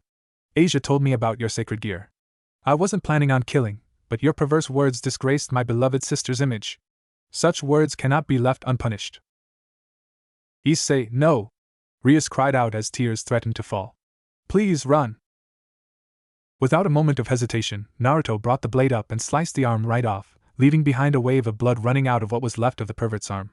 Naruto merely snorted at his screams. As the boy cried over his lost limb, Naruto took note of how well Semiramis poison was working. Having coated Jin's teeth with a potent neurotoxin, Naruto had been interested on how well the poison worked. No! You monster! Rias shouted as the tears cascaded down her countenance. Issei, talk to me. Ha! Yes. Fight. Fight. Fight. Kokubile screeched in a mad cackle as he pointed at the scene occurring before him. This is warfare I wished for. With her death I shall start another great war. Scowling at the chaotic proclamation, Naruto simply turned to Diarmuid and simply nodded to the man. Bowing to the nod, Diarmuid rushed away from the group and unleaded his spears in preparation for Kokubile. As Diarmuid moved to stop Kokubile, Mordred focused on the blue-haired woman laying a small distance away from the Gremry group, alongside what seemed to be the Excalibur fragments fused into a whole. Immediately moving toward the fallen weapons, she took note of the large broadsword laying beside the woman as well, which emitted a destructive aura. Semiramis, take care of the mongrel, Naruto commanded as he marched toward the recovering devils. You, Gremry, tell me what you know of a white-haired devil and his retainer. My patience has reached its limit. What are you doing to Issei? Rias demanded with anger obvious in her eyes. What is she doing? Tell me, you bastard. Eyes narrowing at the last comment, Naruto snapped his fingers and turned his summoned weapons to the Gremry peerage. The words of the insolent devil had finally pushed his anger to its limit. Their lack of cooperation had been a gnawing annoyance in his mind. He hated being held in the dark, that had always been an annoyance of his. But adding that to the fact that the devil standing before him might have information on the location of his sister was pushing him to edge. Fine, if you wish to deny my request, then you shall be punished by the king, Naruto said with a hint of happiness in his regal features. Now then, suffer the consequences you have brought upon thyself. Eyes widening with fear, Rias immediately dashed away from the enraged blonde and straight for her peerage. She could feel the polished projectiles skim past her, missing by the smallest of margins. Though they missed, the sheer speed and power of the throw easily placed a multiplicity of cuts on her figure. Finally, reaching them in her painful run, Rias covered her peerage with her body in hopes of saving them from the destructive barrage. Curled up against the bodies of her friends, she felt the explosive nature of the weapons as a series of explosions rocked the ground. Pathetic, Naruto muttered as he held off from destroying the devils bundled together. For a devil you are weak. A king and yet unable to protect your subjects. Simply pathetic, you worthless cur. Cockbeal was having fun. Feeling the rush of battle brought a joyous cackle as he felt the intensity of the blows delivered the spearmen. Dueling against him around the campus of the school, the insane fallen angel never felt such struggle since the Great War. He could finally enjoy a battle against an equal opponent. One that would push him to ecstasy of battle. Come, human, I shall show you the might of the fallen angels. Cockbeal shouted as he readied another spear of light, but this time it amassed to a degree larger than his last. Launching the massive projectile, Kokubile continued to laugh hysterically as he watched the spear of light soar through the air, flying straight for the man. Diarmuid merely grunted as he readied himself to dodge. Leaping out of the way, Diarmuid did not stay at the spot for long. Dodging another attack, he leaped once more. Positioning himself to jump towards the fallen angel in the sky, the loyal knight readied both his spears as he waited for the next attack. That was when Kokubile fried another deadly light spear aiming from the entire area he stood upon.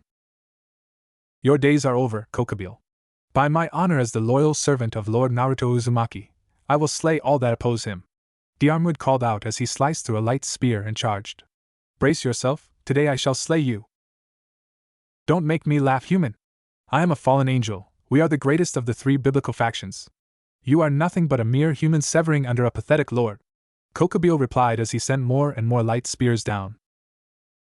Dodging an attack, Diarmuid used all his might to leap off of the ground. Soaring toward the floating fallen angel, Diarmuid saw the attack heading his way. In the air, it was impossible to maneuver unless there was something to push off of. For Diarmuid, it was not the case. Waiting for the attack to come, he merely pushed against it with Gibid. As he approached, Kokanio growled and charged. Creating a sword of light, the fallen angel positioned the blade at Diarmuid's head and followed it up by sweeping down toward him. In an explosion of sound, they clashed. Directing the blade directly to Diarmuid's head, Kokubile merely smirked when he saw Gibid miss the parry. The fallen angel knew his sword was longer, and the spear passing his guard was nothing to worry about. On the other hand, trying to stop his blade with the thin red spear he had left was simply foolish. It is over, Diarmuid commented as he watched the sword. It is full. Now die. Kokubile screamed as he drove the blade downwards in hopes of finishing the human off. Imagine Kokubile's surprise when Diarmuid shifted his free hand and a black shield appeared. The shield was a masterpiece. With its simple yet elegant black paint, it boasted a sigil on the base, a sigil Kokubile recognized all too well. It was Achilles' shield. The Achilles Cosmos, a great weapon created by Hephaestus himself which allowed the wielder to block just about any attack by deploying a miniature world in defensive form. Once Kokobil's blade vanished upon contact, Diarmuid felt the resistance of flesh against his spear. Well, Crow. The dishonor you placed on my liege has been your downfall, Diarmuid said as he released his spear and allowed the fallen angel to fall from the skies. Falling with the body, Diarmuid simply allowed his own body to face the impact. His body had faced more than a simply fall, the amount of pain he had been graced with were greater than this. Creating a crater on the school ground upon contact, he slowly walked out with a frown on his visage when he saw the red-haired devil stand before Naruto. In his short life, he had been graced with the position beside Naruto Uzumaki, the inheritor of the Gates of Babylon, a treasury which contained every single weapon created at the time. Throughout their less than stellar adventures in search for members, Diarmuid had to give his life to the man he called king. To see anyone stand before Naruto felt like a perusal insult to him. Pretty boy, come help me over here, Mordred called out with a grunt. I found some of those Excalibur pieces Uzumaki liked so much. Nodding his head, Diarmuid marched toward the blonde-haired knight. Ignoring the two bodies laying on the ground, Diarmuid eyed the sword with a curious gaze as he moved from the bodies to the blade left unattended to on the ground. The blade certainly looked like an Excalibur, but it lacked some defining features the pieces had. Taking hold of the blade and studying carefully, the loyal knight gave Mordred a nod. I believe it is, though it is fused with other pieces, Diarmuid muttered as he handed the blade over to Mordred. The girl, is she? Yup, she's with the Vatican, Mordred said as she eyed the girl carefully. All I know is that she has one of the holy swords with her. But I doubt she's as good as I am. Anyways, let's pick her up. I'm sure Uzumaki will want me to get that sword. Shrugging at her words, Diarmuid lifted the girl and carried her towards the raging battle up ahead, Mordred following him along with the fused Excalibur in her hands. You disgust me, savage, Naruto hissed as he glared at the downed pervert. To think Asia thought you were her friend. Fooling my baby sister is one thing, but to think of her in such a putrid way. Naruto turned around and stalked towards Semiramis and Jean. He had left Issei in a pile of his own blood, crying for help as his body fell victim to the poison of Semiramis. The mere thought of the perverted fool attempting to even approach Asia made him bloodthirsty. When she had saved them during their first meeting, Naruto had given the mongrels their lives due to the benevolence of his dear sister. Now, hearing the atrocities the heathen spoke of, Naruto could not let the fools go unpunished now. Semiramis, extract the fool's sacred gear, Naruto said as he kicked the agonized Issei to the woman. I want it done now. I shall personally punish them for their crimes. I want the boosted gear. Of course, Semiramis responded with a giggle. Maybe we should collect all of these sacred gears. They would be so fun to play with. Ignoring her comments, Naruto focused on the fallen Gremry peerage. His eyes still bore hatred for the devils, but he did not bother killing them. They were needed in order to summon the Satans from the underworld. If not for them, he would have disposed of them. Turning his head toward the approaching members of his faction, Naruto gave the girl in Diarmuid's arms a curious glances. My lord! I have returned, Diarmuid said with a makeshift bow. This girl has been knocked out when we have arrived. It looks as if she is in possession of the holy sword Durandal. Durandal? That was the blade old man Vasco wielded, Naruto said with interest in his eyes. Well then, move her to the Hanging Gardens. Such a sword would be honored to join our cause. Nodding his head, the knight marched toward the castle. Mordred merely glanced at Semiramis as she continued her ritual with a smirk on her countenance. Ignoring the teasing which, she turned to Naruto and showed him the blade that was in her hands. While shaped oddly, she could easily tell from the aura it emitted to be an Excalibur. Have it secured in the Hanging Gardens. I shall return with Semiramis soon, Naruto commanded as he turned to the witch. It is complete, Semiramis declared happily as she showed the armored blonde the gauntlet she held in her hands. The boosted gear is now in our possession. The Welsh dragon seems to be interested in speaking. Good work. Let us go. I tire of these disgusting devils. Tell me, Welsh dragon, what are your intentions? Naruto asked as he sat upon his throne. His eyes bore down on the red gauntlet set to the side. Your host was weak. Pondering the question, Drake could not help himself as he stared at the blonde. It had been ages since anyone had attempted to extract him from his host. Not only that, but it ended in a successful extraction. Inside the sacred gear he had been sealed into by the biblical god, he could feel the power the child before him emitted. While young in his eyes, Drake felt the ambition for dominance. It was refreshing, really. Not many of the beings in the current generation had any real ambition. His old host, for example, wanted to be a harem king. Yes, pathetic as it was better than the Gremmaries, which was winning rating games. It has been long since I have spoken to a human, much less one that is not my host. Drake hummed from the gauntlet. As for my intentions, I have none. I have been inside this sacred gear for centuries, awakening in hosts for ages. Smiling, Naruto stood from his throne and walked to the boosted gear. Placing a hand on the sacred gear, Naruto felt the very might of the Welsh dragon. If I were to offer you a body? That question completely put Drake in a shocked state. He in all his life never expected some human to offer him a new body. Much less one who extracted him from his weakest host to date. In his life he had never believed it to be true. Reconstructing a body left to rot by the three factions was tough. But to break the seals the biblical god had placed on the boosted gear was another miracle he knew was impossible. Yet, here the boy was, offering him a new body as if it were the easiest thing in the world. If I accept, then what do you wish of me, boy? Drake asked. I want your power, Welsh dragon, Naruto replied with a smirk. I wish for the destruction of Trihexa, the apocalyptic beast. I want you to fight beside my side every step of the way. I want your loyalty. You have a deal, human. Naruto. Not human. Drake. Are you ready for the process, Semiramis? Naruto asked as he walked into her lab with the boosted gear in hand. Drake has accepted my offer and I wish for the dragon to have his body. Yes, it has been completed. Semiramis responded as she set her book to the side. The Sephiroth Graal was the greatest gift to science.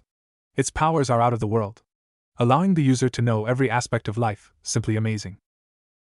Good, then let use begin. Placing the gauntlet on the table, Semiramis walked to the edge of her lab and retrieved one of the 2 cups she had in storage and walked over to the boosted gear. Holding the Sephiroth Graal higher, Naruto took note of the large amounts of magical power surrounding the witch. Closely looking at the process, Naruto took notice of the gauntlet. As the green gems slowly lost color, Naruto could see the gauntlet lose color altogether. Let us go, Semiramis said as she walked away from the gauntlet. This room is too small for the dragon. We must revive him in the Hanging Garden's exterior to avoid any collateral damage. Following her with a nod, Naruto could not help but feel giddy over the fact that a dragon was about to be revived from the confines of a sacred gear. They had finally reached the outside of the Hanging Gardens, as Semiramis walked to the very edge of the balcony and lifted the Sephiroth Graal once more. And once again, Naruto could feel the magical powers surround Semiramis. Once the magic began building shape for the dragon, Naruto walked forward as the process ended and a shimmering light enveloped both Semiramis and the form of the dragon. Once it died down, Semiramis nodded to him, and he approached the dragon. Drake, you have been granted a second body. Awaken! He bellowed with a gleeful smile. Well, it's about time. Ah, you're awake, miss, Diarmuid said gently. How are you feeling? Blinking at the man seated before him, Zenobia concentrated on the last memory she could remember. All her mind could trace back to was the final clash with Freed. She had remembered Durandal finally beating the madman's fused Excalibur. That was it, nothing else. And then it came. A sharp twisted pain soon flashed in her head, forcing the young woman to wince under it. Taking note of it, Diarmuid moved to the table set by the bedroom. He poured a glass of water for Zenobia. Here, some cold water should help, miss, he said once more with a friendly smile etched on his visage. We recovered you from the battlefield in Ko. You were knocked out next to 2 blades. That was when my master decided to take you with us. Accepting the answer with a nod, she pondered the words for a couple of minutes as he considered the possibilities. Then it hit her, the devils. They were assisting her in the attempt to retrieve the stolen Excalibur fragments, or destroy them. She was curious as to what happened to them. While they were against her beliefs, they still assisted her. The devils that were there. Where are they? Zenobia asked with a tired voice. I know some of them were still conscious before I got knocked out. Are they with us in this castle? Shaking his head, Diarmuid smiled once more. No, the devils were not welcomed on this fortress. My master holds little care for them, especially the Longinus wielder. My master's lack of trust or care left them to the battlefield. But Kokabeel is still alive. Leaving them is a death sentence, she replied with a hint of worry in her eyes. We have to go back for them. Do not worry, miss, we were successful in defeating Kokabeel. When Diarmuid had said that, Zenobia was surprised.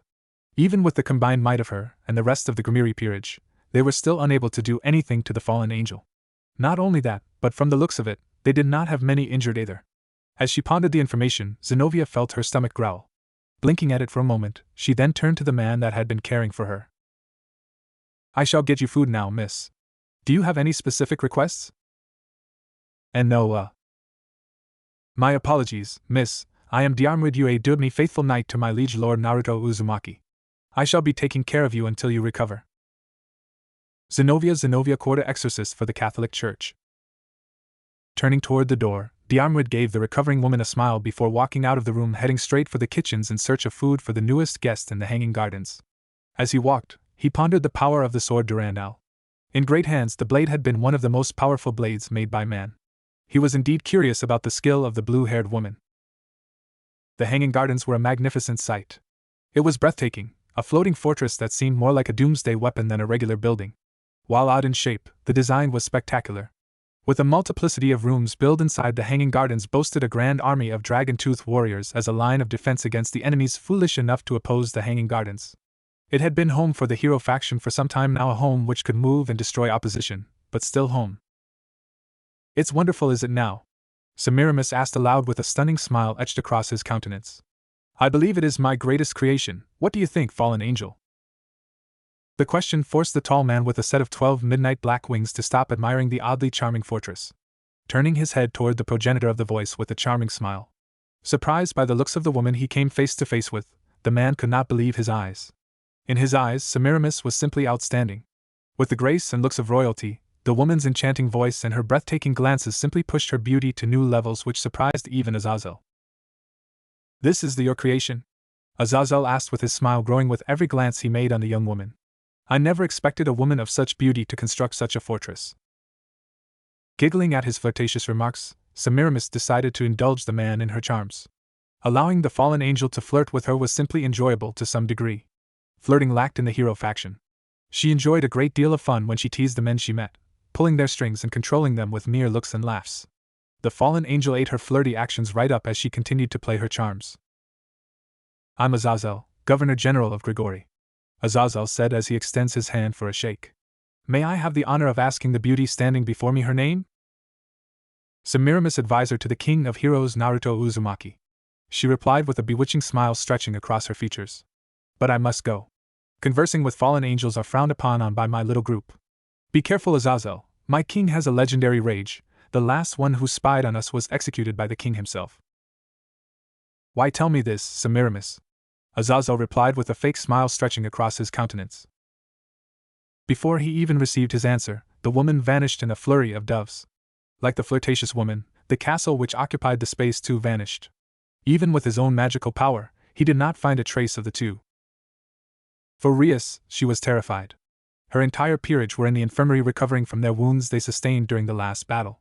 She was lucky to have only got a couple scratches and bruises, while the other members had much more concerning injuries. The worst of them were Issei. Her beloved pawn had suffered the ferocity of the blonde. Not only had he took the arm of the pervert, but he took what gave him strength, the boosted gear. It was a mess, nothing more than a mess. I'm sorry, she whispered with a single tear falling from her eyes.